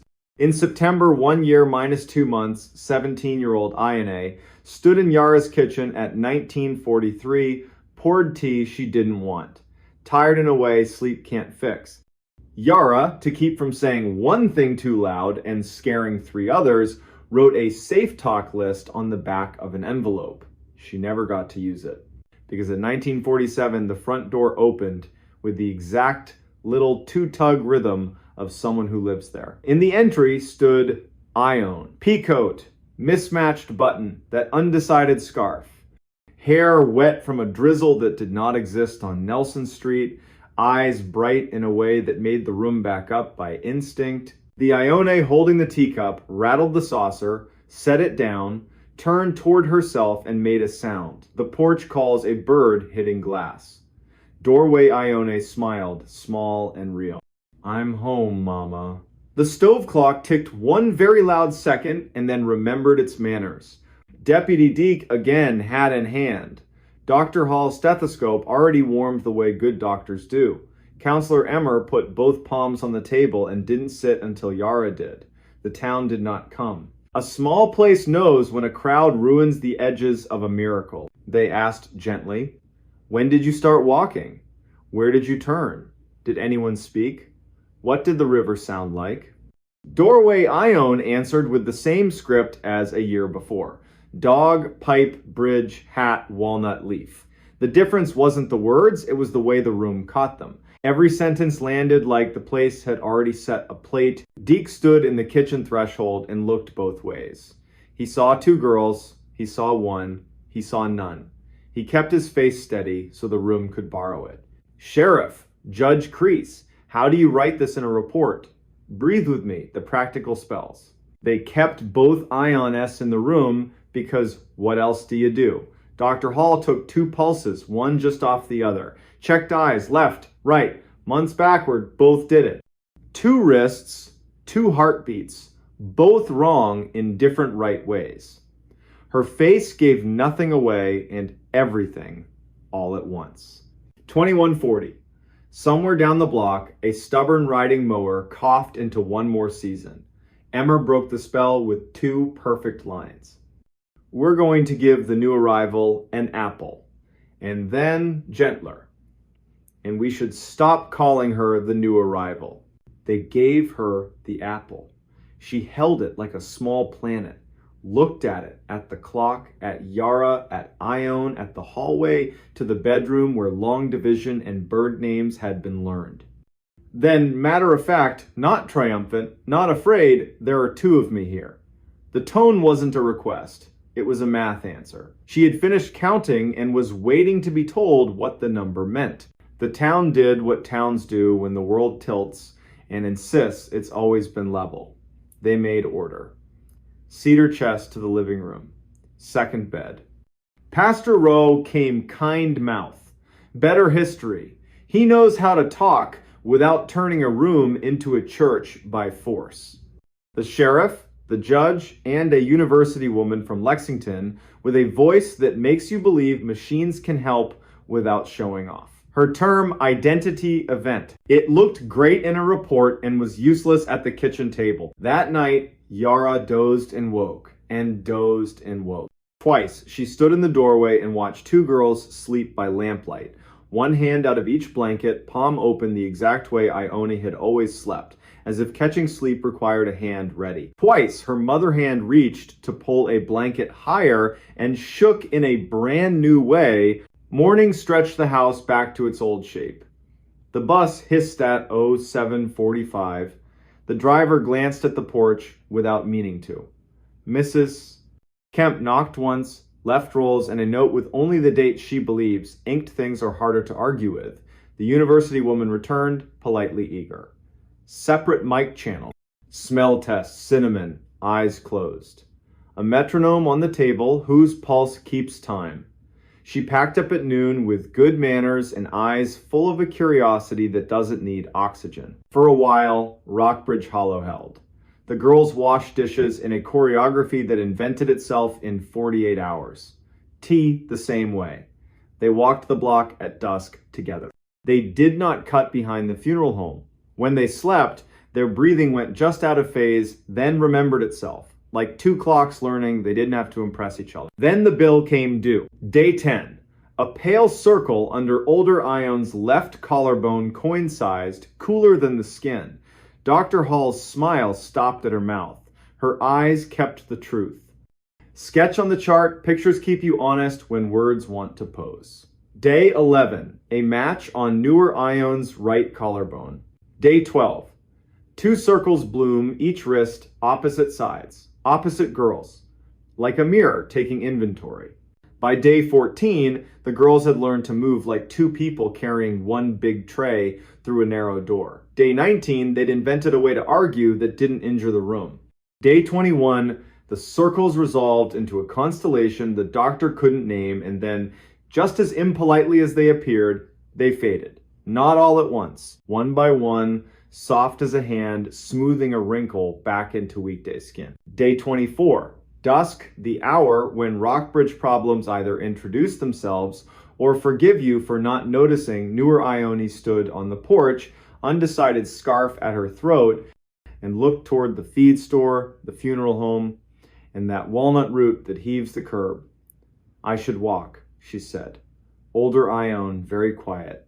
I'm tired of walking. Both were true. Yara chose the loudest kind of bravery that makes no noise. We'll walk together to Pastor Rose, she said, and lend him our feet for 1 block. Then we'll come home. They did. The town watched by sweeping already clean porches. The girls returned, ate, slept. The circles faded, like a bruise deciding not to be dramatic. Day 31:05:20. Newer Ione rose, made tea she didn't want, folded the undecided scarf on the table, smoothed it with both hands, thumbed the mismatched button, and laughed without humor, private joke between her and the world. She opened the door to rain that wasn't there for anyone else and a porch light that was. She stood on the exact board as the year before. Turned, as if to give someone permission to follow. No one did. Step 1.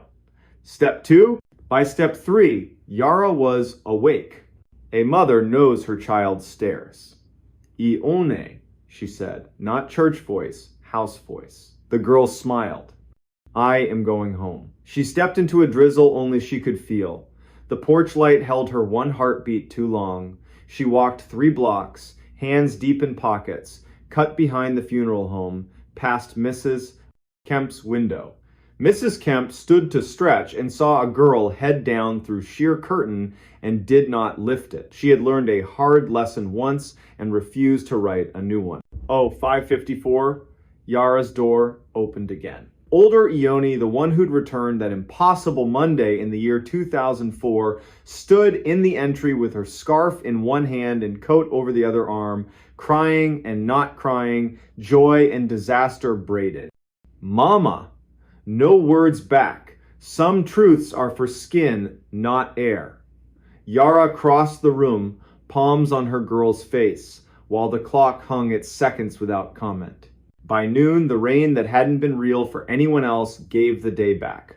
Dr. Hall, efficient, kind, wrote 2 lines she'd never bother a medical board with. Their grammar wouldn't survive. Older Ione, warm, steady pulse, lesions fading, appetite back. Newer Ione gone. Pastor Rode delivered a casserole he hadn't cooked. He's learned how to honor offerings without stealing their credit. I don't know what to call the second walking, he admitted, voice low. The first wasn't a trick. The last wasn't a theft. When the porch asked for a witness, they gave it one. That was right. Weeks stretched. The house learned gratitude without building a festival around it. Ione went back to mornings at the bakery, face to the heat, wrists remembering cinnamon's weight. The Tuesday dollar tip from Mrs. Kemp, return some customs, survive any weirdness. One Sunday, Wren braided Ione's hair on the stoop and didn't cry until the knot that spot where promises and prayers looked the same. Deputy Deke waved with 2 fingers and didn't slow. Habits keep towns from unraveling. Sometimes in late fall, when the walnut drops a single leaf onto a puddle and the river at the pipe bridge sounds like the old mill remembering. People here say, without moving their lips much, that they saw Ione walk home again. They don't mean a ghost. They mean a woman carrying her own shape through weather that didn't deserve a name, and for 15 sidewalk steps they felt porch lights turn on in their chests and were kinder to their own breath. Years later, one Sunday in the year 2019, Ione worked the bakery counter with her daughter, on her hip, hair loose because the day hadn't asked for more. A stranger out of state ordered a coffee and said it the way outsiders do. Are you the girl who walked home twice? Ione looked at him, then at her daughter, then at Nelson Street drawing its honest line toward the river. I'm the woman who did her best in Rockbridge Hollow. She said kind, firm. The stranger made a sound halfway between sorry and disappointed and took his coffee to go. That night, the porch light over Yara's door hummed like it has for 15 years. Little transformer in a housing that outlived storms, bulbs, and one remarkable season. Walnut leaves fell in 2s and 3s. The stove clock kept obedient time even after time had misbehaved. Yara sat in her chair, listened to the night count itself, and felt the house settle into its old bargain with joy and fear. She spoke one true sentence into a room that had earned it. My girl walked home. My girl walked home twice. The missing campers were never alone. Today's story takes place in Idaho's Salmon Chalice backcountry. Late September 2018. Two campers vanish near an old fire lookout. Search teams go in, radios crackle, dogs work. Then a voice in the timber starts saying one of their names. And the rule out there, the one they don't put on maps, is simple. If a voice calls your name and there isn't a mouth you can see, you don't answer. Sunday night. Rain falling in thin ropes, polite but insistent. The granite smells like a coin. Weekend traffic bleeds east. In Shoup, the cafe lights go down. The river keeps its sentence. On the third floor of the county building in Salmon, under humming fluorescence, dispatcher Kaya Merritt settles a headset and sips from a chipped mug. 41, good at hearing the difference between wind on a mic and fear in a throat. At 21:47, the primary line rings a childlike rhythm. Kaya picks up a careful male voice. I need to report 2 overdue campers, my cousins. I'm next to their truck at the Loon Creek turnoff. The camp host told me to call before I get brave. Kaya goes methodical. Names, Ivor Doss, 42. Lena Doss, 38. Boise people. Left yesterday with a light kit and ridiculous amount of jerky. Destination, Ridge by the old Jarvie lookout. They brought a radio. They also brought stubbornness. Stay with the truck, Kaya says.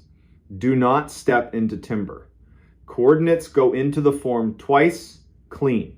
Deputy Roland Knapp, 39, a face that makes people tell the truth by accident, drops a cup of stew and starts his hour-long drive. Ranger Nick Salcedo checks in from a cabin near Panther Creek. Patient voice. Knows where people make their first wrong decision. By 22:40, red and blue lights lay themselves across wet trunks at Loon Creek. The blue Ford is locked. A map inside is soaked, still readable in a bleeding wet. Camp host materializes. The pair planned the ridge, backed in for an early exit. Rain's coming, he'd warned. Rain brings the air alive, they'd said. Nick slides the map onto the tailgate. A penciled circle on the ridge. A dotted line up the wrong drainage, then corrected like a man who doesn't like admitting guesses. Beside the circle, Lena's neat list. Stove, coffee, headlamp, prayer. Time matters, Nick says. No volunteer conga line onto wet granite at midnight. Cousin stays with the deputy. We do this steady. At 1, they find the camp the way you sometimes do. Ghost of a new fire ring, a tiny cairn somebody couldn't resist. A boot print Rain is trying to steal. 2 sets. Walking together.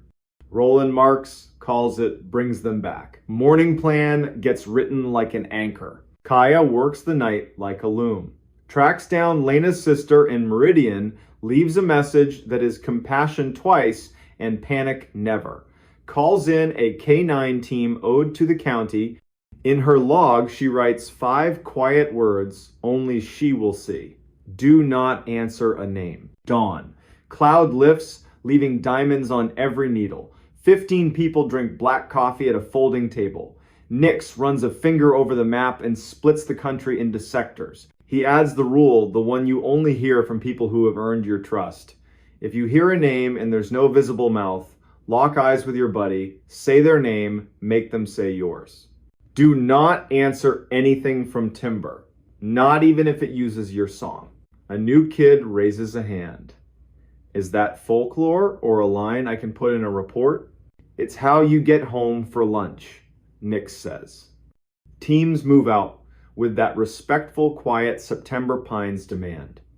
Dogs in bright vests quarter the slope. One line takes the spine, another slides into a black burn, snags like busted metronomes. Thayer, the cousin who made the call, walks with Deputy Knapp, not because he should, but because men who wait at trucks break in slow ways. At 9:19, a dog gives a small bark. I found your idea, not yet your person. Handler Ione Taggart slips among ferns and retrieves a rolled shirt under a low lodgepole limb. Damp collar. Tiny stitched L. Bag. Tag. Ritual keeps hearts from shouting. 10:52. A voice calls a name. Thin through timber, left of the draw, where a baby creek is deciding what to be. Lena. 2 syllables shaped like someone speaking into a scarf. Sounds like Ivor. Except Ivor's voice usually laughs at the edges. This one doesn't. It says her name and waits like a bridge. Nix lifts a hand. Head swivel. Everyone refines a face. Thayer. Thayer. Roland. The voice tries again. Help. A dog bristles, then thinks better of it. Wind turns the voice into a trick. Now above, now behind, now whispering from the leaves at their boots. Lena. Roland plants a ribbon and a thyme on a larch and draws an arrow fatter than the rest. We don't answer, he says, calm enough to steady the world. We mark and move. By noon, sun saws through the cloud and turns steam into foxfire. Teams reset. Dogs drink in wide licks. The medic truck ladles sugar into paper cups. Kaya slides each bead of the day onto a string, times, places, in a line that means more than the paper can hold. Voice saying, Lena. No face. Afternoon, a different kind of luck. Farspur team finds a neat cone stacked beside a rock scratch. Lena, her sister will later say, loves to arrange things. The cones point toward a cleft the map calls nothing. Old guys at the cafe used to call it buzzard slot. At 16:31, they find Ivor. He's on his back, one leg crooked the wrong way, eyes open to the sky like he's willing to believe in it. Lips split white with thirst. He makes a sound that's half apology, half joy. We stayed on the spine, dropped too fast, rain shoved us into a bad shelter. We heard the lookout radio from the valley, the weather loop, thought it was a truck, followed it, found no truck. Then we heard Lena's name, my voice saying it, but not mine. I didn't answer. That's why I'm still here. Where's Lena? Nix asks from the edge of the circle. Went to water, said she'd follow a trail of tin cans and bad jokes back to me. Left a cone pile every 30 steps. Then the voice said my name, like her mouth. I said hers once, too soft for the trees to catch. After that, I held my tongue. She's been gone since just before sunup. 17:54. They find Lena. 10 minutes east, 2 pitches up, tucked into a granite room. One hand on a ledge like she meant to pull herself into another day, and paused here. Cold, not lost. Shy pulse. Hairline cut with the head's usual drama. Jerky pouch, empty. Pockets full of gravel, her attempt at a breadcrumb trail in a place that only prints with stone. Wind keeps the helicopter on a leash, so they burrito the pair in foil, wool, and intention. Move them by patient inches. Dogs trot with tails up, doing what dogs were born to do. Ivor talks about coffee like a religion. Lena says river like a baptism. On the tailgate under a county floodlight, lines running into arms, Lena gets her question to work. The voice, she tells Nix, it said his name. It came from the wrong place, above, behind, under my feet. I didn't answer. I counted to 50, then 50 again. Sat on my hands so they wouldn't lift like a trained dog. I just repeated your rule. Find a face. Say a name you can see. People get hurt up here when they answer a mouth that doesn't have their best in mind. You did right. Thayer. Because brains want drawers to push fear into we were never alone, were we? Lena gives a small, tilted smile.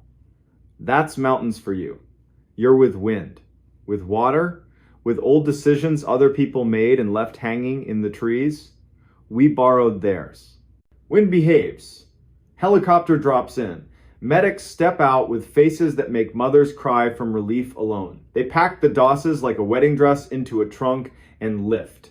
A scrub pine below the ridge, bows, releases, bows again. After midnight, Kaya types the sentence that chased her all day. The missing campers were never alone. She knows it's not a checkbox, she puts it in anyway. The weeks after, the valley chews it. In diners, it was echo. On lifts, radio bounce. In coveralls, catamount. Brain mirrors. and then quieter. The one sentence that matters. If you hear your name in timber and there's no mouth in sight, don't answer. A month later, blue sky so clean it feels stolen.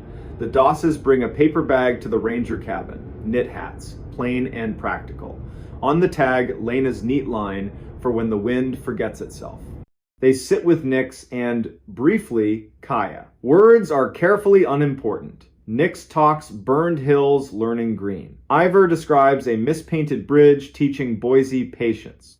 Lena says she now speaks her people's names out loud each morning, not to offer anything to the air, just to remind her mouth what it's for. She adds one small thing, offhand.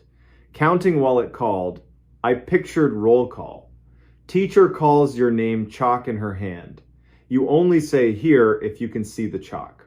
That helped. By next fall, a laminated card shows up on the camp host board at Loon Creek. No sermon, just a rule in rainproof letters.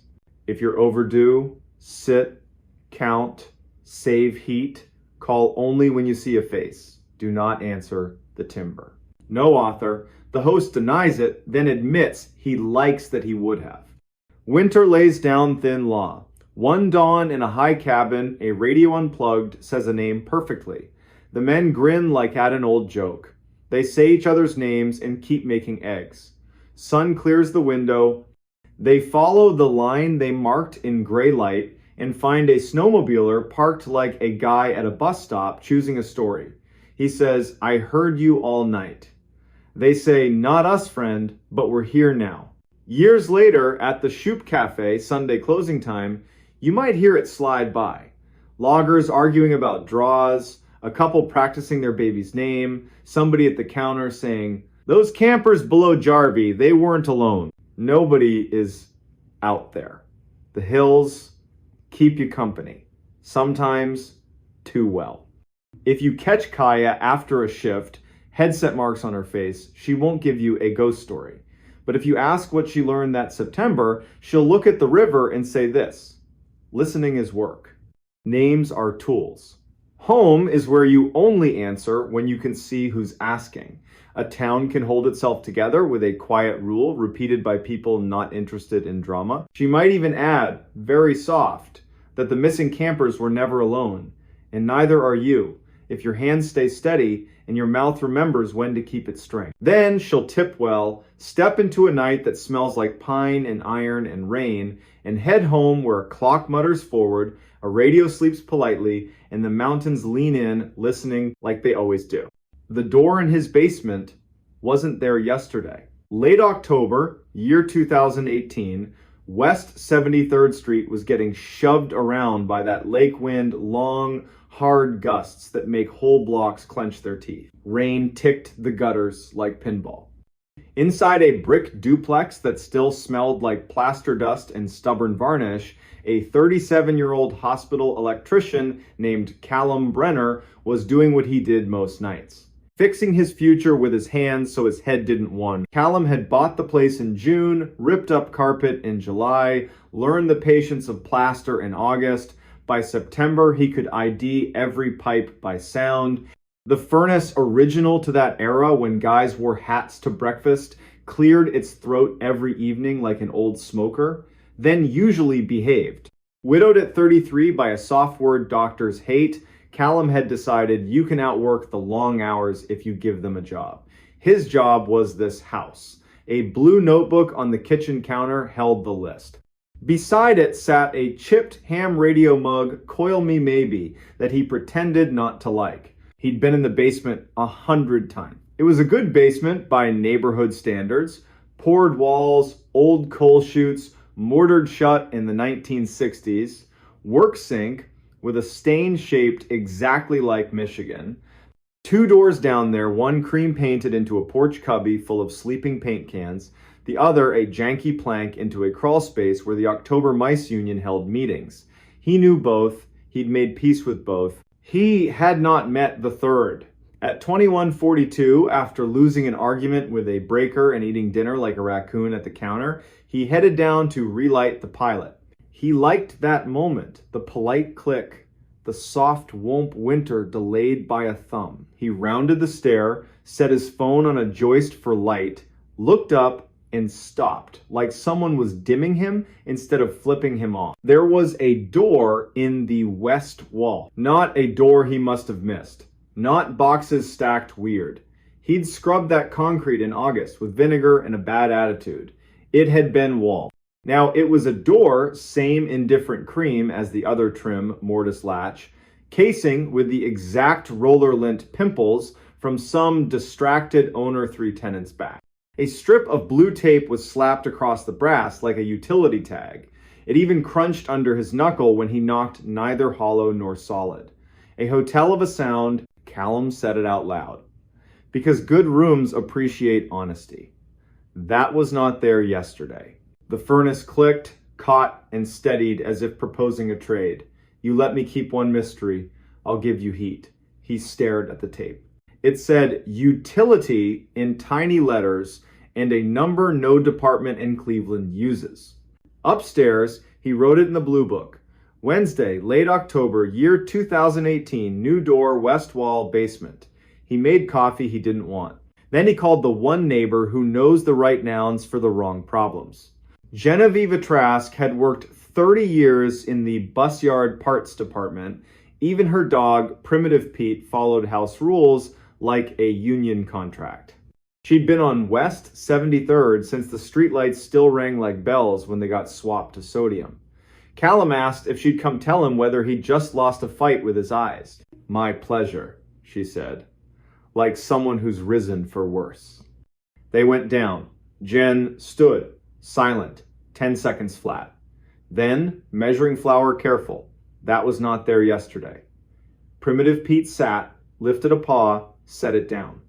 The blue tape didn't peel when Jen tested it. The brass under it was guilty clean, like it had been avoiding hands for months. She put her ear to the wood, jaw loose like a piano tuner. The worst kind of quiet, she said at last. Not a human, not a machine. Something that learned to be polite, living next to both. They left it shut, played a hand of gin upstairs. Jen insisted on losing gracefully. Callum walked her to the gate, watched Pete joy inventory the night, and because tongues check, bad teeth went down for one more look. The thing stayed a thing. In the morning, he called the utility mark line, contract inspections. They'd swing by Thursday unless the wind ate their schedule. And Otho Dwyer, night maintenance at the hospital. Collector of left-handed screwdrivers. Saint of simple machines. Otho showed at 1910 carrying a case that looked like it should say violin and didn't. Scope camera. He slid the head between casing and wall. The screen coughed up gray concrete, then darkness with the smoothness of air and the meanness of a throat. Some jokes take too much setup, Otho murmured, brushing the tape with the back of a finger. Tastes like municipal lie. They didn't open it. Otho poured exactly one finger of rye and told the story of an elevator that grew a sense of humor in a humorless building. He left the scope. Callum slept on the sofa because the living room had windows and the basement didn't. He dreamed of blue tape, a polite click, and a nurse's voice saying, "Not yet." Thursday, 14/27. Voicemail from inspections diverted to a sinkhole at Denison. Second voicemail from an unknown number, just silence that didn't know how to hold its breath. Then a whisper from very far down a hall. Don't come down while the light is wrong. He went home anyway. Top of the stairs, he made the announcement men only make to empty rooms. If you're human, show me your shoes. If you're not, invitation rescinded. The furnace behaved. The sump pump cleared its throat. He set a carpenter's lamp on the floor to make a small, honest city of light, and with a stub of chalk, he drew a line along the bottom of the door. If you can't make sense, you can measure. He knocked once. The sound came back too soft. He pressed his palm to the panel, neither warm nor cold. It felt like skin in a room that doesn't want you to cry. I don't believe in you enough to be afraid, he said, on purpose lying. Houses respect effort. He turned to leave.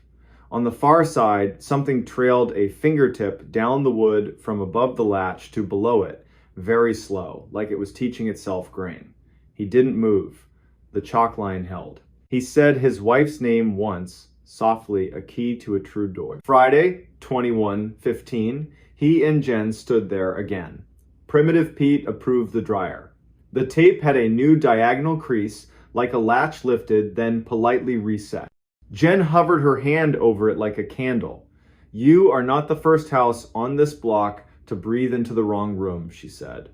In 2006, during the epic flood, the city dug out the storm line in the alley and found an old brick run, Prohibition beer, and better stories. They sealed what they could see.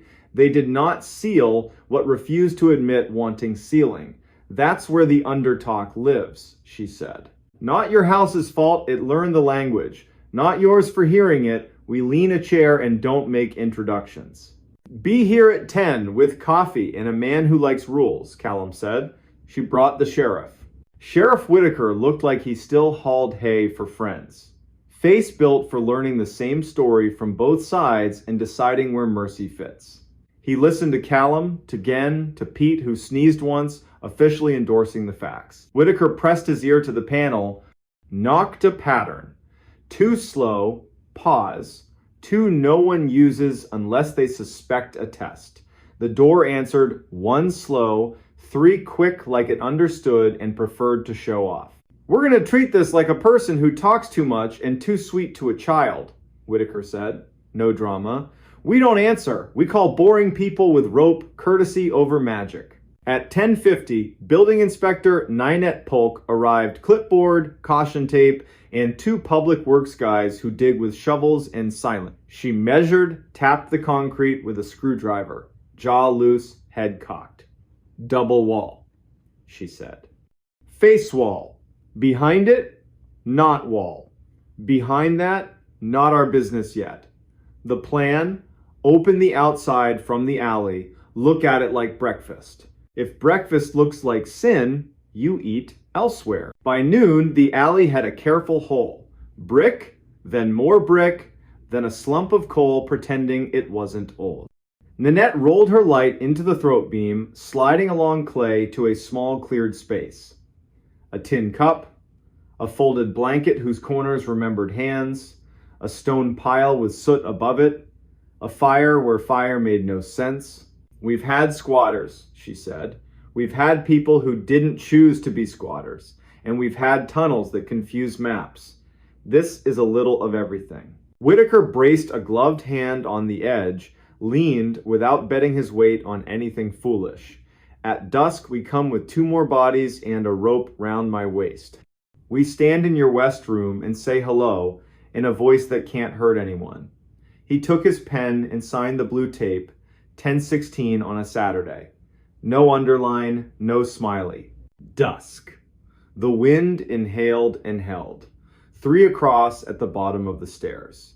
The house delivered 1 timid knock, then, like it decided it needed a new tactic, went silent.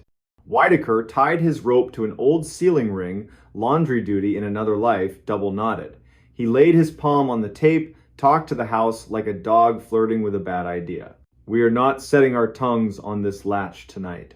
They moved the chair, lifted the latch without breaking the tape. The door opened a finger's width on its own resistance.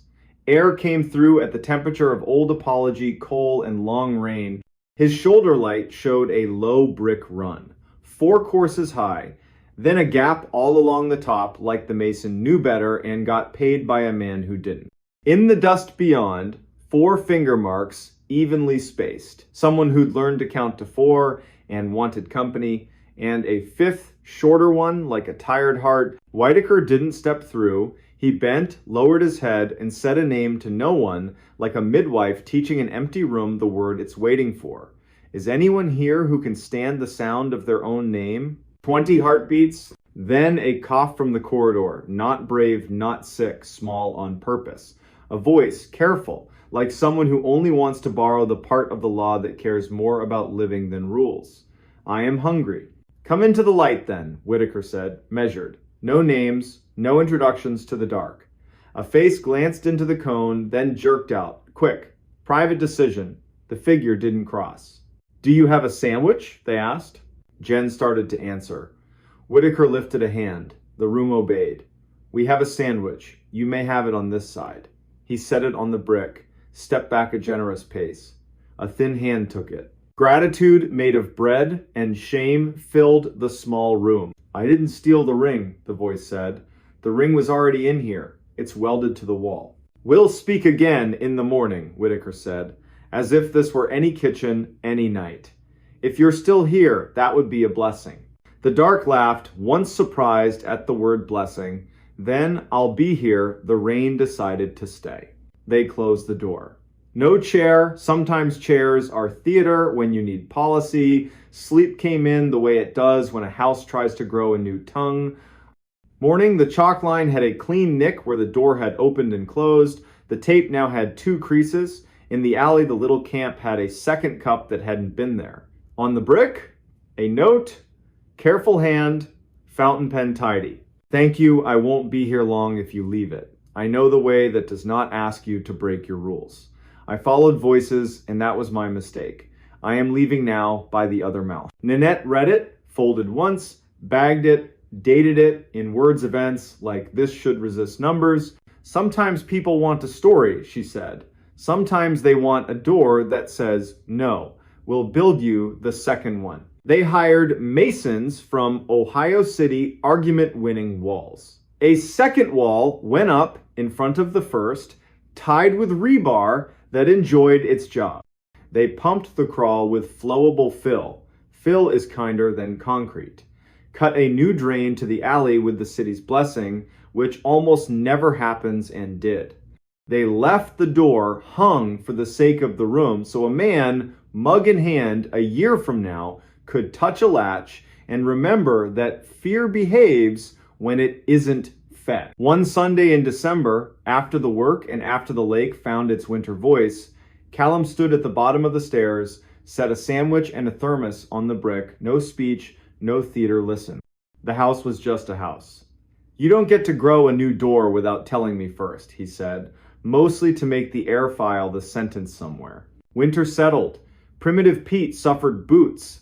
Jen taught Callum to let houses tell their little understories without volunteering his name.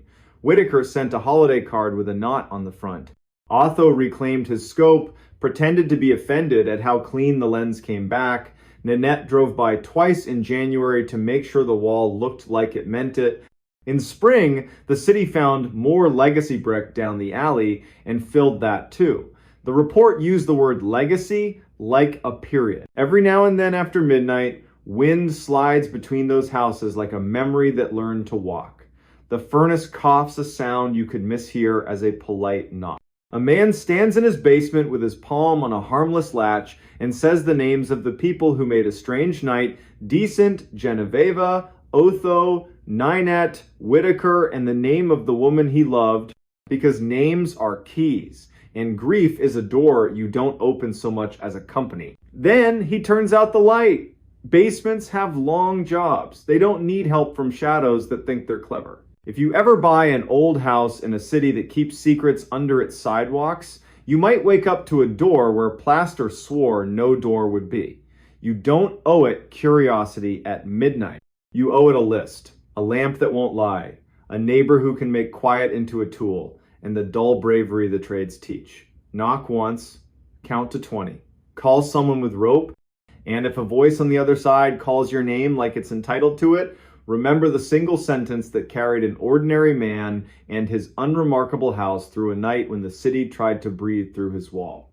We're not answering, we're not leaving, we're coming back with more people and better light. He followed the voice in the woods. In late November 2016, a small Vermont town quietly changed the rules for how you answer the dark. Friday night. First snow falling like ash over the Black Spruce tract 160 square miles of public forest that starts just west of Cold Hollow and runs up to a ridge the color of old iron. Wind from the north braided through the needles in one long note that makes decent towns leave porch lights on a little later. Inside the Grange Hall, the fire department fundraiser clattered along. Raffle wheel, paper plates, kids ping-ponging between folding chairs, and one man, Orrin Vale, 39, a union electrician and lifelong night walker, kept glancing at the windows whenever a gust put its hard hands on the glass. Oren's grandfather taught him to read the woods like a second alphabet. He carried a compass the way other men carry a pocket knife. He knew the low deer paths, the soft saddles between hills, the larch bark smell in thaw. He also knew the old county stories, the ones people tell without leaning in, the ones that move through a place like blood and show up on the skin only when the month turns cold. He knew them and didn't believe them, which his grandfather used to say is the quickest way to trip. At 9:30, the last raffle number got called. A cheer, a whistle under the eaves. Oren stepped outside to swap boots at his truck. Official reason. Real reason, listen to the night. Sky with that pale pre-storm glow that shows up 5 minutes before the real snow decides to get serious. He tightened his laces, looked beyond the last lit porch at the forest's black shoulder. That's when he heard it. A word as soft as an unfinished thought. Hello! He locked up like an animal when a twig snaps wrong. Then a short laugh at himself, shake it off. Your name is not written in the air. Street still ordinary. A plow truck idling on the corner, TV glow in a window, boots crunching frozen grit. Nobody else stopped. He headed home, head down against the fine sting. At the seam where the last streetlight quits and the road becomes suggestion, the voice returned clearer from the tree line. Oren, truck radio bouncing off metal, teenagers behind the mill, or just the human ear, born to fall in love with the shape of its own name. He didn't speed up, didn't slow down. Turned into his drive, hand on the knob, door opened, and the room warm, yellow, smelling of dry wood and laundry soap closed around him like a decision. Tea, boots off, house creaking as it accepted the cold. He told himself he'd imagined it.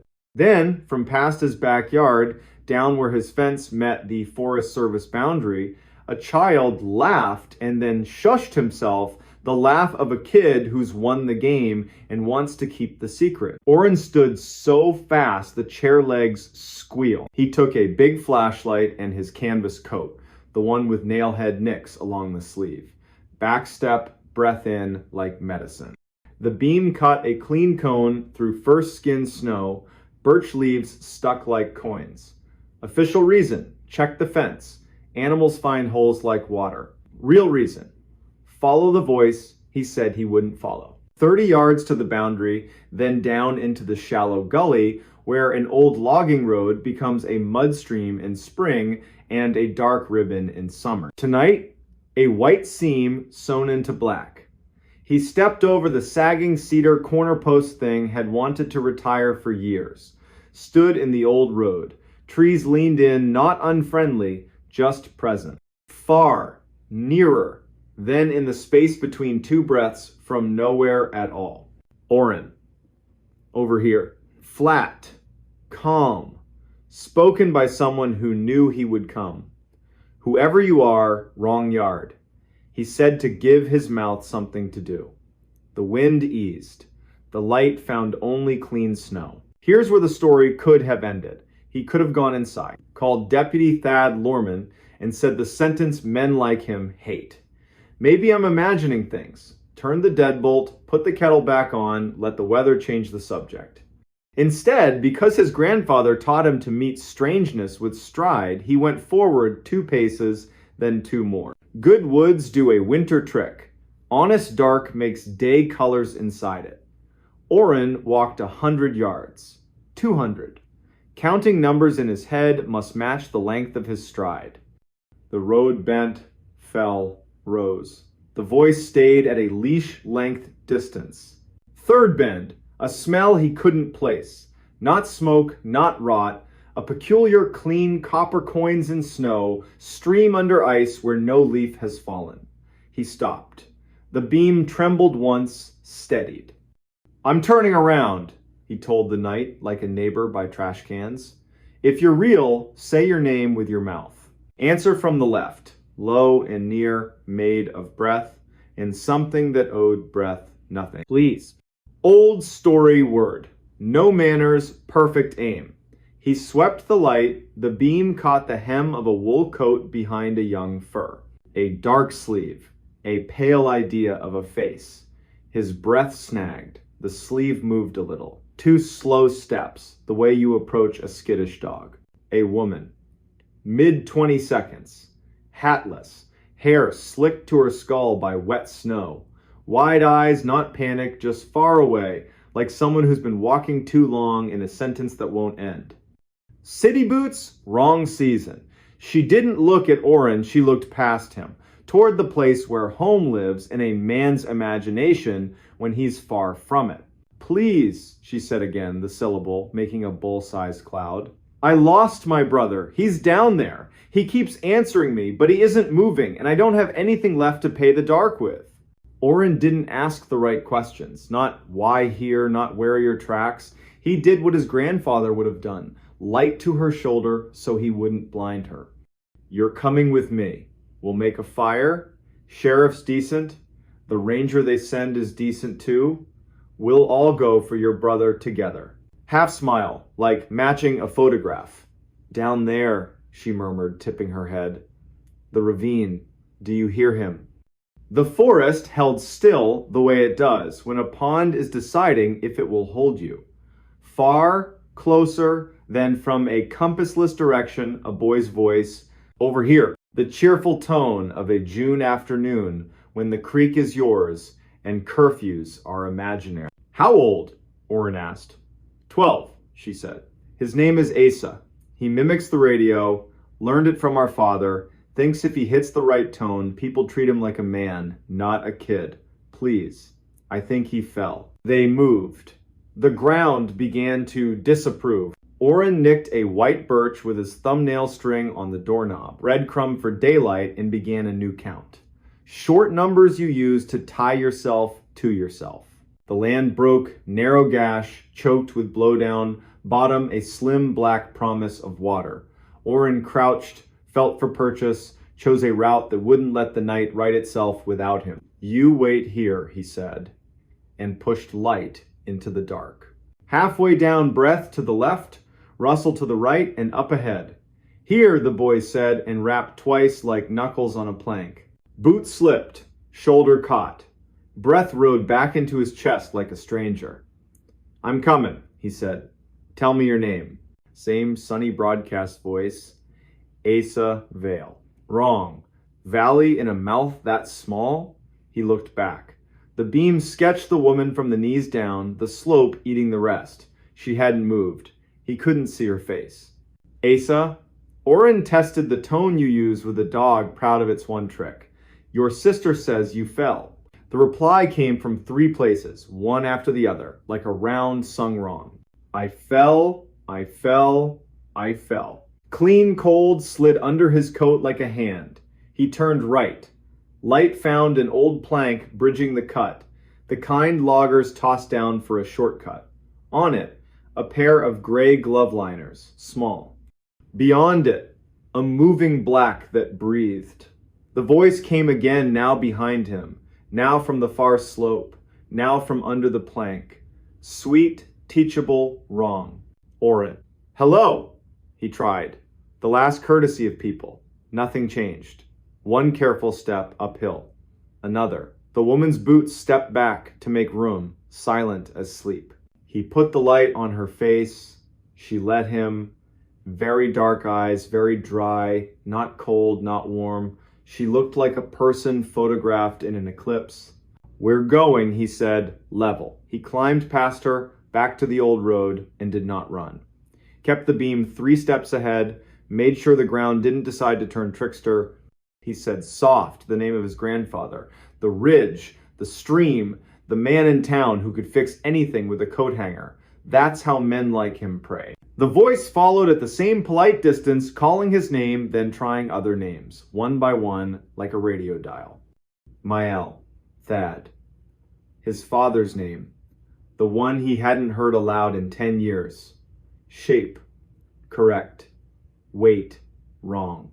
The hair on his arms tried to grow a second coat. Fence. He stepped wrong, caught his coat, cursed with relief. The light washed the line. Trees were trees. Night was night. True snow now, steady and adult. On the stoop, from just the other side of the glass, the boy knocked his small knuckles against Oren's name. Please. Inside. Back against wood. House decided to keep him. A short, embarrassed laugh. He'd forgotten the world has edges. Flashlight down. Phone up. Dispatch picked up. Torin recognized the voice. No staircase of questions. Need a courtesy drive-by, Oren said. Something at my north line in the tract. A kid, or not. Send Thad. Tell him I'll stand on the stoop like a fool until his lights hit my fence. Sergeant Thad Lorman came slow, because slow bleeds pressure out of nights like this. The light bar painted the trees blue, red, white, a cheap, honest carnival. Thad listened to Oren tell it with the part of his mouth that jokes about fear and the part that doesn't. He nodded. If it's a kid, we help. If it's not, we're not feeding it names we care about. We wait till morning. Ranger Ilsa Peregrine will bring a map, and that way she has of seeing ground that doesn't want eyes. Oren dozed badly. In a chair, boots on, long light pointed at the back door like a promise. Woke at 3, then 4:30, to the kind of quiet, good towns keep as a favor, to people who worked till midnight. Morning, polite sheet of snow on the yard, no fresh tracks. Dressed for work he wasn't going to do, drank doctor-ordered coffee, met Thad at the fence. Ilsa arrived 10 minutes later with rope and calm. Ilsa Peregrine had the patience of someone who's pulled people out of rivers, trucks, and bad ideas. She let Oren map the night with words, asked 2 questions, had him repeat the glove liners and plank bit. Then, we'll walk to your nicked birch and the lip. We won't drop below without more bodies and a line. We'll bring a bell. We will not call names into the ravine. We won't teach the woods our voices. Do what I do. They walked the old road like a small procession, remarking only on the practical downed limb, slick spot, this looks fine and isn't. At the birch, she saw the thumbnail nick and gave him a coin small nod. At the lip, she set a glove down, put her ear over the edge, listened like a nurse, eyes closed a moment. When she opened them, nothing in them was darker, but something inside had locked its door. The bell, she said. Thad, stand back, palms open. Think about your wife saying your name on a normal day. Oren, think about your mother saying yours. I'll drop, we'll listen to what the ravine does with it. Little brass counterbell, line to wrist. She lowered it into the cut, tapped once. Sound went down and became shape. A second, softer ring came back, a beat late dutiful mimic, pleased with itself. Exactly what she expected, exactly what she didn't want. Another pattern, another shy echo. She drew the bell up. We back out, she said. Return at noon with 5 people, a net, and the kind of logic more eyes bring. We don't talk loud about this in kitchens. We don't make it a dare. Mayel will call the mothers who woke sick today and confirm their boys are where they belong. Oren, go to work. Don't walk too close to windows. Keep your head. For 3 hours he tried. Mounted a panel, fixed a ground, listened to the radio gripe about roads, and a woman in the next county who kept a goat in a Subaru all winter. At 11:40, Mayel called. Slowly, no punctuation. Every kid accounted for in Cold Hollow, the next 2 towns, and the next one after that. Only one mother admitted to a bad feeling her college-age daughter had forgotten to text goodnight. The girl replied, at 9, friends dragged her out. I don't mind being the woman who makes these calls, Mayel added. At noon, Ilsa returned with 3. 2 retired SAR. Diehard's rope and stubbornness. And a state biologist whose face said, no time for folklore, polite to people who do. Stokes basket, a sleeping python coil of rope. Thermal scope, rode again. Practical commentary only. At the lip, scope warmed. Ilsa panned slow. Pause. A private smile. A frown. 2 small hot spots raccoon. 3rd signature, doesn't behave. Warmer than air. Not moving, not shaped. Could be a rock remembering yesterday. Could be a hole trying to be a mouth. Could be nothing. Rope went to a jack pine who knew how to hold. Eulalia Pike tied knots like a magician. Holly Kempt tended the tail and told the rope jokes. Ilsa clipped in, checked gloves, looked at Orrin. If I say walk, you walk. If I say sing, you sing. If I say back, you're halfway to the fence before I finish the word. Do you understand? Yes. She went over, no hero, just a person who rations courage by the cup. The basket followed, empty.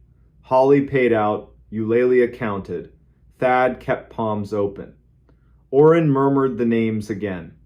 The wind pressed its shoulder, then backed away, embarrassed. At the plank, Ilsa set her hand on the wood, didn't cross. Leaned, looked. The ravine hummed like a refrigerator in an empty house, steady, unashamed work. Her voice rose, clear without being loud. I see a glove. I see a hair tie. I see a shape that might be a bag or water. Acting clever. No body, no tracks. Mud's wrong. Too smooth for this time of year. Holly net. Down it went. She opened it, set it in the water, drew it slow fishing for a rumor. At the board she made a small sound, what you make when something lands in your hand that wasn't meant for you. A tape, she said. Cassette, labeled with a child's name. Ink bled, not a local surname. First name, maybe. Into a dry bag like a heart, looked left, right, beyond. Bring me up! At Orrin's picnic table, Ilsa set the bag down. Holly opened it with thumb and forefinger reverence. The cassette slid onto a towel. Label, 3 stubborn letters. A smear. Another letter, a curl like the start of a V. A backward S someone had tried to fix. We take this to the county, Ilsa said. We don't play it at anybody's table. We don't invite it to speak until we decide who's earned the right to hear. Orrin with me. Thad, drive the long way and stop at every porch where a mother is watching the window too much. Say the sentence that helps. Eulalia, Holly, pie at Mayel's. Tell her nothing but that the rope behaved. County building, gray carpet, binder smell. Tape on a clean towel. Evidence tech, Poe Dunnett, a kind face and an anvil name. Step back half a step, then forward. Gentle resurrection deck. Lid down like tucking a child. Play, hiss. A room trying not to be a room. Boy's voice high, those long rural vowels. Hello, he chirped. To whoever finds this. You're smarter than my uncle. He thought this was a good place to hide it. I thought it was a good place to make him pay attention. Orrin's hands went cold. Ilsa folded her arms. Poe watched the deck, not the wall. I learned from the weather radio, the boy went on. 2 notes, then a voice. So here are the 2 notes. A whistle. Almost true. This is a warning for Orrin Vale from Cold Hollow. I'll be by your fence tonight to ask for your attention because my uncle didn't give me his. Bring a real adult if you want. Don't bring a recorder. The ravine doesn't like competition. Poe's hand hovered over stop and stopped. Tape wobbled. The voice shrank. In the back, a woman spoke soft, far like another night in another room. The boy laughed. I'm not supposed to laugh here, he said. Click. Out like pinching a flame. 20 counts of silence. Then Ilsa said what needed saying. Someone taught a child to mimic the radio and throw it like a stone. Someone told a story to the wrong head and let that head go walking with it into a night. A tape fell into a ravine where water thinks about voices. Next time, we will not let the water talk first. They worked. Knocked on doors along the ugly highway west of the tract, a trailer. A man who wouldn't answer until Ilsa said please the way a daughter does to a stubborn father. He opened. Saw the tape, covered his face. Made a sound older than apology. Said one name without looking up. Asa had been 12 inches, 2006. His mother believed something that charged interest. His uncle believed in nothing but tricks. Asa memorized the weather radio panel like a prayer, used it for jokes, then defense, then art. He threw his voice into dark to see if the dark would throw it back. It did. One November night, he walked to the ravine to show the dark. He didn't come home. The uncle told no one, managed grief like a secret, called it clever. It was cowardice. They found a hair tie, 2 glove liners. In spring, when the ravine surrendered its slow winter work, a shoe with its lace still tied, and 1 small clean bone. They wrote what the report allowed. No spectacle, no feeding the woods names it hadn't earned. For a week, Orrin stood by his fence each night. Didn't call, didn't answer. Stood. Trees did the old work. Wind chose other halls. Once, very late, when the stars dropped their light lower, a voice from somewhere between branch and ground said his name without hunger. Orrin, like ticking off a list, he said nothing back, let air, cold, and needles speak over him. Went inside, boots by the door, slept without dreams. That winter, from Route 2, the tract looks like any black wall with silver on it. It is any forest. It will let you in if you bring a good map and let you out if you bring better friends. It will listen to anything you say, repeat very little. If you ever stand on a porch in first snow and something at the tree line uses your name, you'll do what Cold Hollow learned after Orrin Vale followed a voice once and decided not to. Again, go inside, put water on with her big. Call the person whose job is rope. Don't teach the night the words daylight will need. There are always voices in woods where wind earns its wages. Some are weather, some are water under ice. Some are branch and bird wearing a rhythm our heads mistake for language because language is the rhythm we gotta reach each other. And some are something else, a debt you pay by sitting still while the professionals work. If you must say anything to the dark, keep it brief and ordinary. Say your street, say your name the way you learned it when you were honest. Then say the one true sentence, Ranger Ilsa Peregrine gave this town to keep like a matchbox in a drawer. We are not answering you, we are not leaving you, we are coming back with more people and better light. The park ranger who found something he shouldn't have. In 2019, on a wind-bitten Wednesday in late February, deep in the Texas desert where the land is so wide it makes your chest feel small, a park ranger found something he was never supposed to find.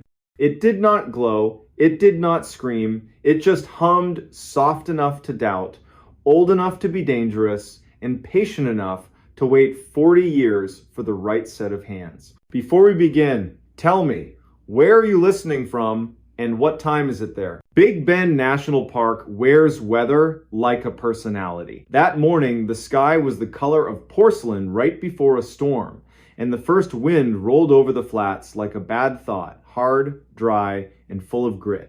The Chisos Mountains sat on the horizon like a deep bruise. Somewhere far off, a diesel engine turned in its sleep.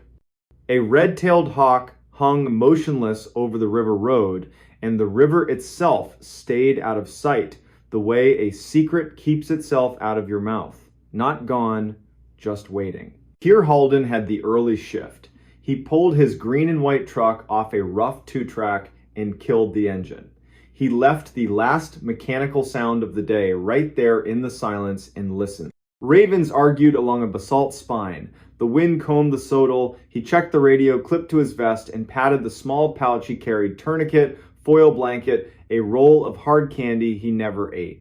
He had been a ranger long enough that the ritual no longer felt like superstition. It felt like showing up. Dispatch came thin, the way winter voices do when they travel far. Calm as coffee. It was Juniper Voss. She gave him the entire morning in 3 sentences. 1, a couple was overdue on the Outer Mountain Loop, slow but stubborn, last seen at dawn yesterday.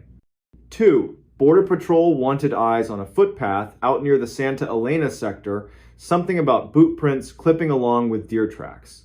3, the odd thing.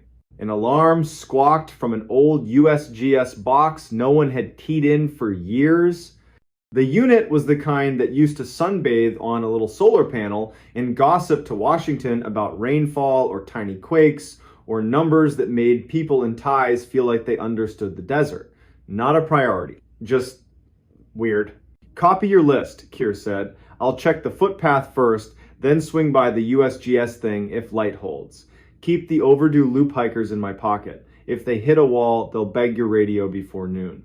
Juniper warmed. Appreciate it, Kier. Una's in Panther Junction, and she's listening. She wants a call the second that antique turns out to be anything other than a rattlesnake condo. Also, hold on to your hat. This wind eats. My hat and I have an agreement, he said, smiling into the windshield. Then he shifted into 4 high and idled the last eighth of a mile. Ocotillo leaned like fishing poles in a dream. The ground changed under his tires, hard pan to sugar, sand to flint. He stopped where a shallow arroyo opened its mouth and stepped into a moving silence, the kind that lifts sound off you in strips. The sun hit his cheek like a warm coin. The footpath wasn't a path so much as a set of habits worn into the land. One moment it disappeared, the next it returned. As if embarrassed, he followed it by the rules all animals obey. Where a coyote would choose shade, the prince chose shade. Where the wash cut deep, the traveler stepped high along the bank, then drifted back down. Kier could read height in the length of a stride, weight in the heel bite, worry in the way a left foot trusted soil more than the right.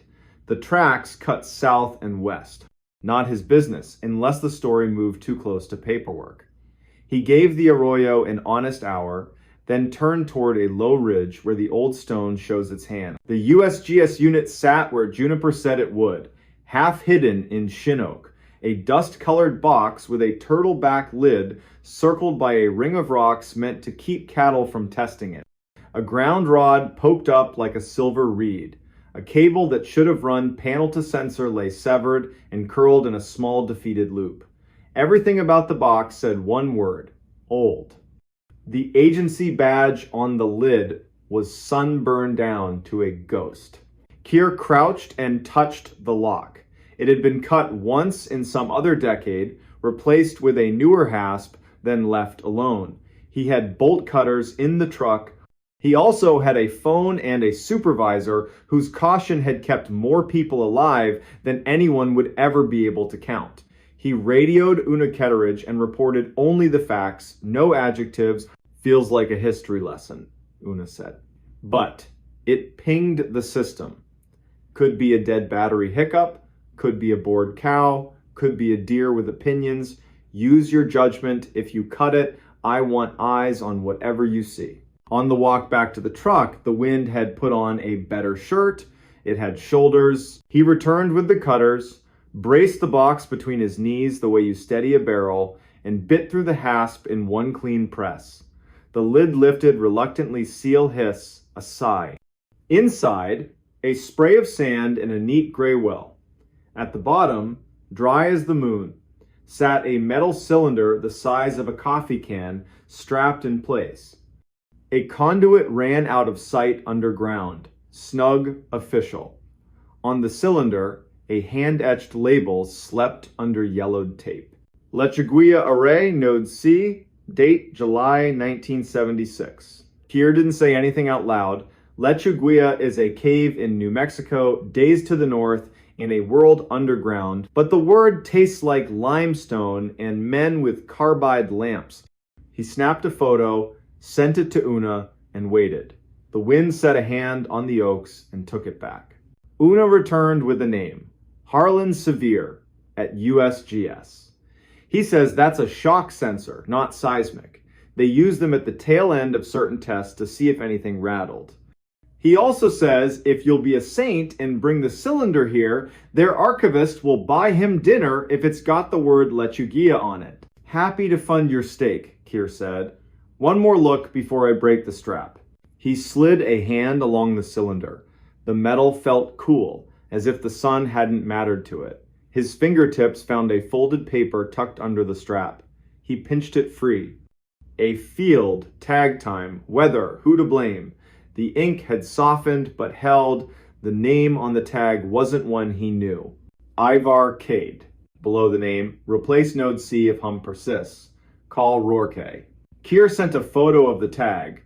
This time, Una took longer to answer. When she did, her tone changed the temperature of the room he was standing in. Rourke Delmont used to be a deputy in Terlingua, she said.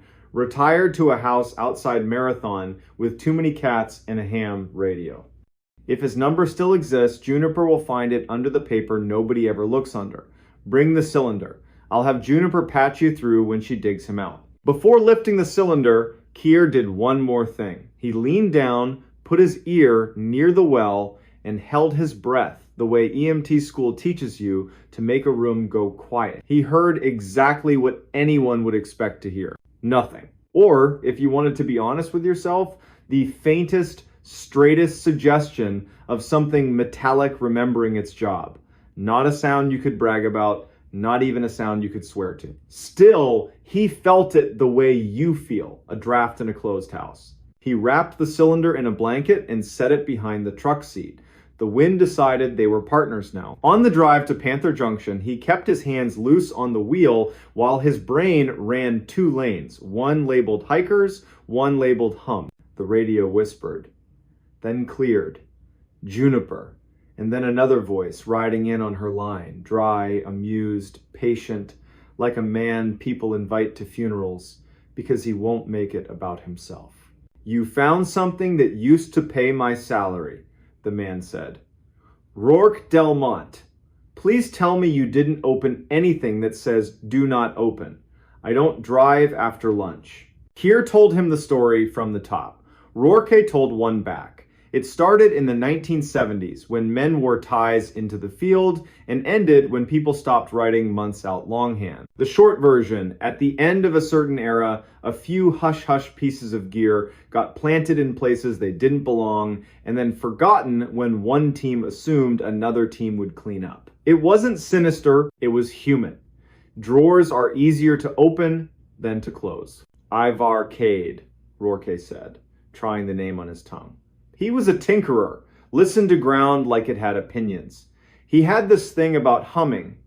Said if a box hums, you treat it like a street dog, no sudden moves. Stop when it stops. Sounds like his note. If you get that cylinder into your office and crack it, and something inside looks like it wants to be played on an old machine, call me back and let me be foolish one more time. I promise, Keir said, because men who talk like Rourke do not ask for many promises. Panther Junction did its lunch hour ballet as Keir rolled in. High schoolers in borrowed hats argued about which loop had a better spring. A sunburned couple congratulated themselves for picking the Vista Trail instead of the Tree Trail. Una met Keir at the side door and walked him down the coffee and dust hallway to a small room she called the museum, because if she didn't love it, it would have become a closet. The cylinder went on a table cleared of maps that had been retired by someone who refused to admit it. They did it by the book. Photos first, as if the object had a lawyer. Gloves next. The strap had baked into one long sigh. It gave when asked. Under the lid was not a riddle. It was a spool of quarter-inch tape, wound neat, the kind that used to carry voices and now mostly carries nostalgia. Una didn't rout politely. Rourke, it's your foolish day. He promised 15 minutes and made it in 12. He looked like the part of Texas that doesn't apologize, pearl snap shirt, jaw that only meets a barber when forced. He carried his machine under his arm like a hymn book someone kept by the bed. He set it on the table with gentle authority. I kept one, he said, in case my cousin wants to hear his band from 1983 and pretend it matters. Let's hope the belts haven't turned to spaghetti. They threaded the tape, slow, careful. The tape looked good. Old, yes, but not brittle. Una closed the smoked lid with both hands. Rourke pressed play. The machine thought, then did the thing it was born to do. Sound came. Not music. Space. The kind of wind you only hear inside a square room where corners argue. Beneath the wind, metal ticked cooling, settling. A voice tested a frequency and lost interest. Silence held its breath too long and then broke in two. A different voice, young, certain read a time and a barometric pressure, and then ducked his head like he was embarrassed. Minutes walked by and refused to hurry. Keir forgot he was standing. Una leaned without leaning. Juniper appeared in the doorway and didn't cross it. Around minute 11 or 12, voices started coming in more often, short barks of men in sun stupor. They tossed numbers back and forth. Then the numbers stopped, and something in the room with them tried to take the speaking away. "Do you hear that?" the young voice said, pleased and uneasy at the same time. "That's the hum. It's not in the wires. It's under me." Rourke leaned in. The belts made a private adjustment. A long, thin sound slid up under everything, like someone dragging the flat of a blade across piano wire. You could hear the tape hesitate, then pull itself together and keep going.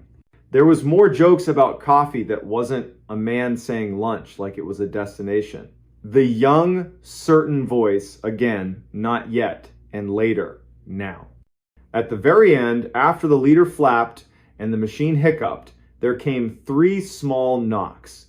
Tap, tap, tap. Could have been anything, metal cooling, a knee against a table leg, but the kind of anything that sticks. No one spoke for a while after the reel stopped. Una found 2 mugs. Juniper poured from the thermos she kept for not really emergencies. Rourke lifted the spool with both hands like it was a plate his grandmother would notice if he chipped. "What exactly did we just hear?" Juniper asked finally, not demanding an answer. "Somebody hitting the sensor lid? A can rolling across the floor? Why do 3 little taps make 3 people look at each other like we just heard a prayer said backwards?" Rourke answered the tape. "If Cade wrote that tag, and if the wind outside doesn't mind me being honest, I'd guess he heard something he decided was not wind, not gear, and not cattle. If he thought it was a hum, he would do what he always preached. He'd keep his mouth shut, he'd count. He'd refuse to answer. He taught me that when we worked a roadside call box that wouldn't stop ringing on its own." Juniper smirked a little. "Do we have to file a report that uses the word haunting?" "We have to file one that uses the word found," Una said. Maybe returned. Anything else lives with time. The day pushed back into its chores. Rourke took the tape to his truck and swore he wouldn't play it for anyone who owed him money. Keir signed the chain of custody with a flourish just exaggerated enough for Juniper to roll her eyes and accuse him of showing off. Then he stepped back into a heat that had moved 1 shade higher. He still had the overdue hikers in his pocket. The river would throw a cold ribbon across their route. The front would stand up and try again by dawn. 2 hours later, he found them under a cottonwood, unhurt and mad at themselves, like all healthy overdues. The man's name was Corliss, which made Keir like him for no reason. The woman's name was Mylene, which made him like her for matching. They had underestimated the sun for the 500th time in human history.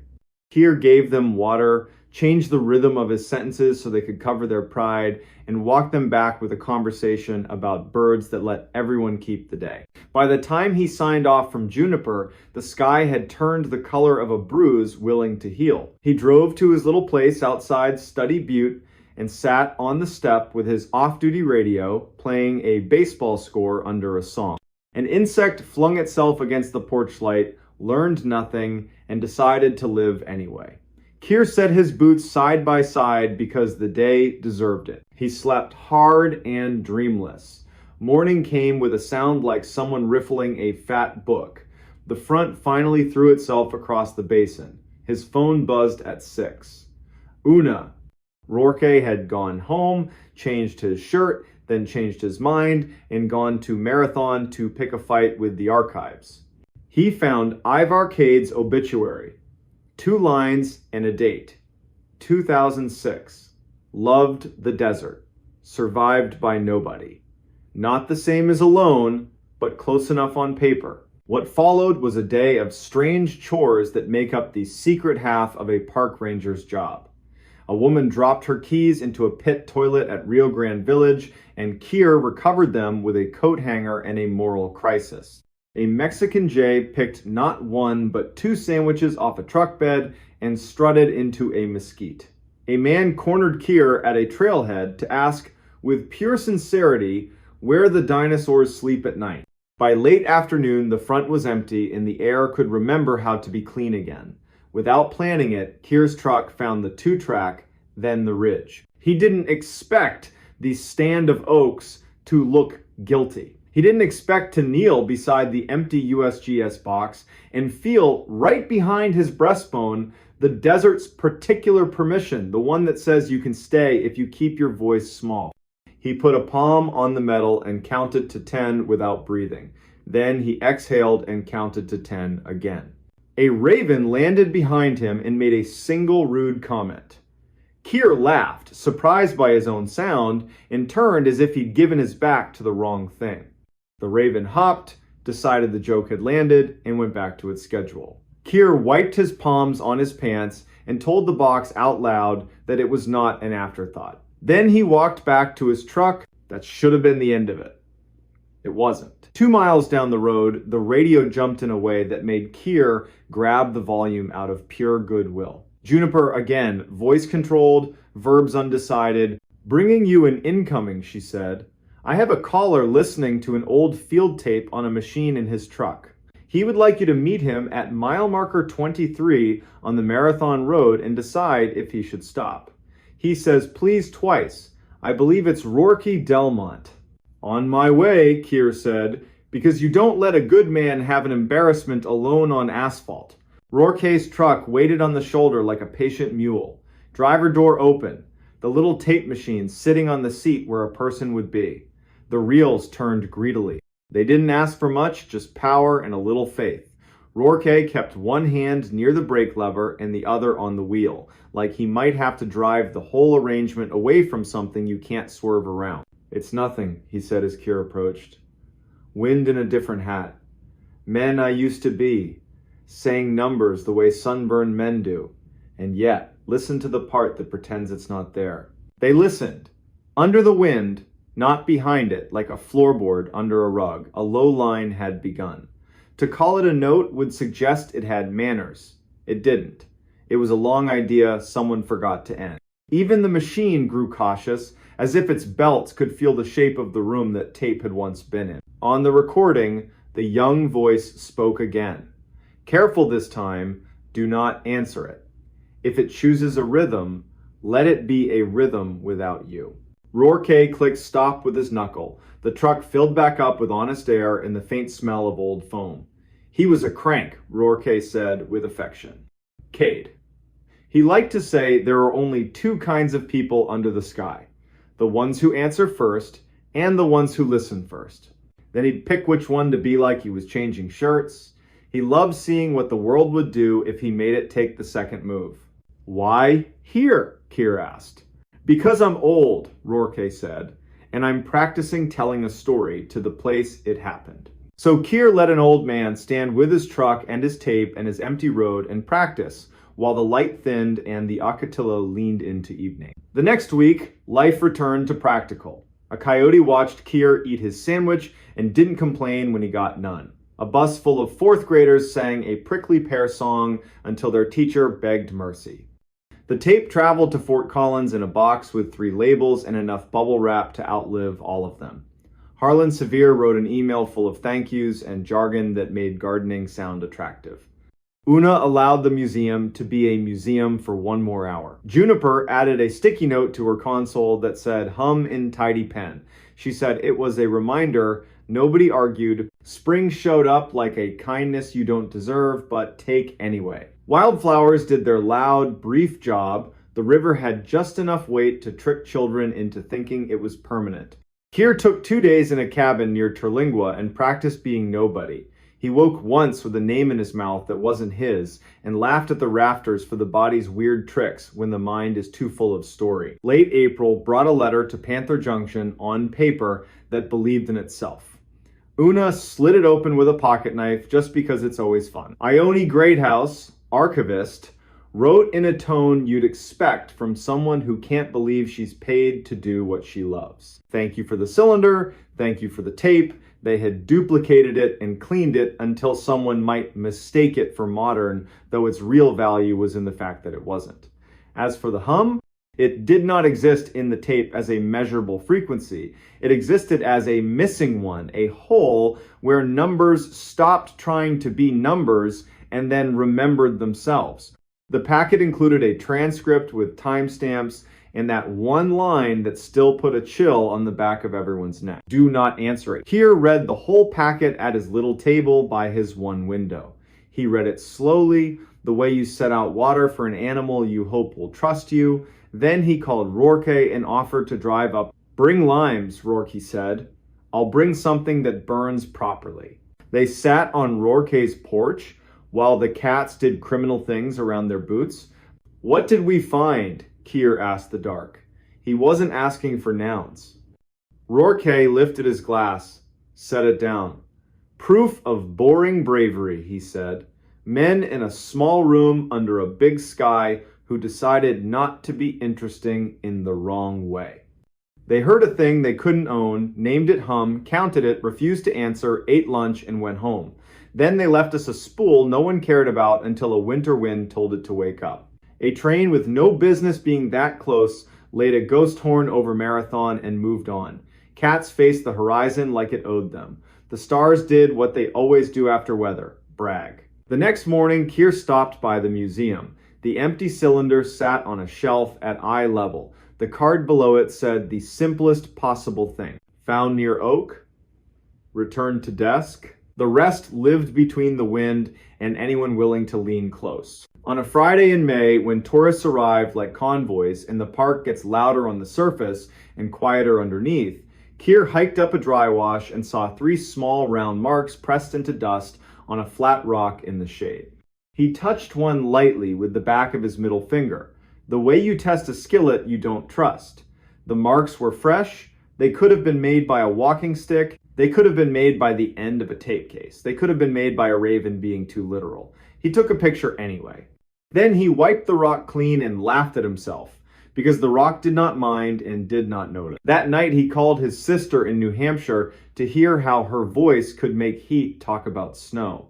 He told her a version of the story with the precious parts swapped out for ones that wouldn't. She said she loved that he had a job where silence came with rules. He said he loved that she had a job where noise had neighbors. They hung up like families do when there is more to say and no hurry to say it. Summer leaned in, heat stacked on heat. Tourists tried to buy wisdom by buying bigger hats. The monsoon teased, then teased again, then finally did the decent thing and broke on the mountains, letting cactus drink for real. Keir learned one more part of the park and then another, then deliberately forgot the exact shape of the gray cylinder, so that if it ever wanted to remember itself to him, it would have to do it honestly. He never heard the hum again. He wasn't disappointed. The desert does not owe encores. He heard the small faithful noises that make this place a sentence you can live. In quail cubbies rustling like loose paper, the groan of a truck asked to be patient, a woman laughing in a campground when a child said the stars were a spill. He filed 2 reports that month that used the word found and did not once use the word weird, which felt like progress. Now and then, on a long stretch between somewhere and nowhere, Keir would thumb the radio and ask Juniper the only question you ask a dispatcher who has saved you from your own hurry more times than either of you can tally. "What's your world tonight?" And she would read a list that wasn't a list flat tire near Terlingua, a man who locked his keys in his canoe, a long-haul driver whose wife had a baby while he sat on the shoulder crying and not caring who saw. That's the net holding up the desert. Not ropes, voices. When autumn returned with its clean knife, Juniper added a second sticky note by her console, not to replace the first, but to keep it company. 3 words. Do not answer. She said it was a reminder. Keir said it was a sermon. Una called it practical and wrote a procedure memo that future rangers would roll their eyes at and then follow anyway. Early December. Cold morning. Keir drove out to the ridge where the oaks keep their small green and parked, facing the wind that once crawled under his shirt. He walked to the empty box, set his hand on the rim, and spoke the way a man talks to a stone when no one is looking. He hoped whoever had listened first had wandered off to a place with shade and water and endless lunches. He said 3 names: Ivar Cade, Rourke Delmont, Juniper Voss. The wind moved over the far country with slow hands, and Keir felt the small truth that keeps a person working in a hard place. Sometimes finding what you should not have found teaches you how to leave it exactly where it belongs and how to carry it forward in your mouth without letting it borrow your name. On the drive back, a roadrunner cut across his bumper with the cheerful felony of a thief who knows the law. Keir laughed out loud, and the day liked him for it. At the junction, he signed for a parcel of new trail signs and accepted a slice of pumpkin bread from a volunteer in a vest covered in pins. Una raised a hand in the hallway and, without slowing, told him to go home and let the evening keep itself for once. He said he might. That night, as the first hard cold settled across the park, as the river crouched and the coyotes traded minutes on the microphone of darkness, as Juniper's voice crossed and recrossed other voices in the net that keeps the desert patient, Keir sat on his porch with the lights off and listened to the nothing that is never nothing out here. He set his palms flat on the wood. He let the day lift like steam. When a small breeze passed his ear, he did what the wise do in rooms where something asks to be answered. He counted to 10, then to 10 again. And because he knows the difference between bravery and good sense, he did the hardest, bravest thing he could do. He said nothing at all.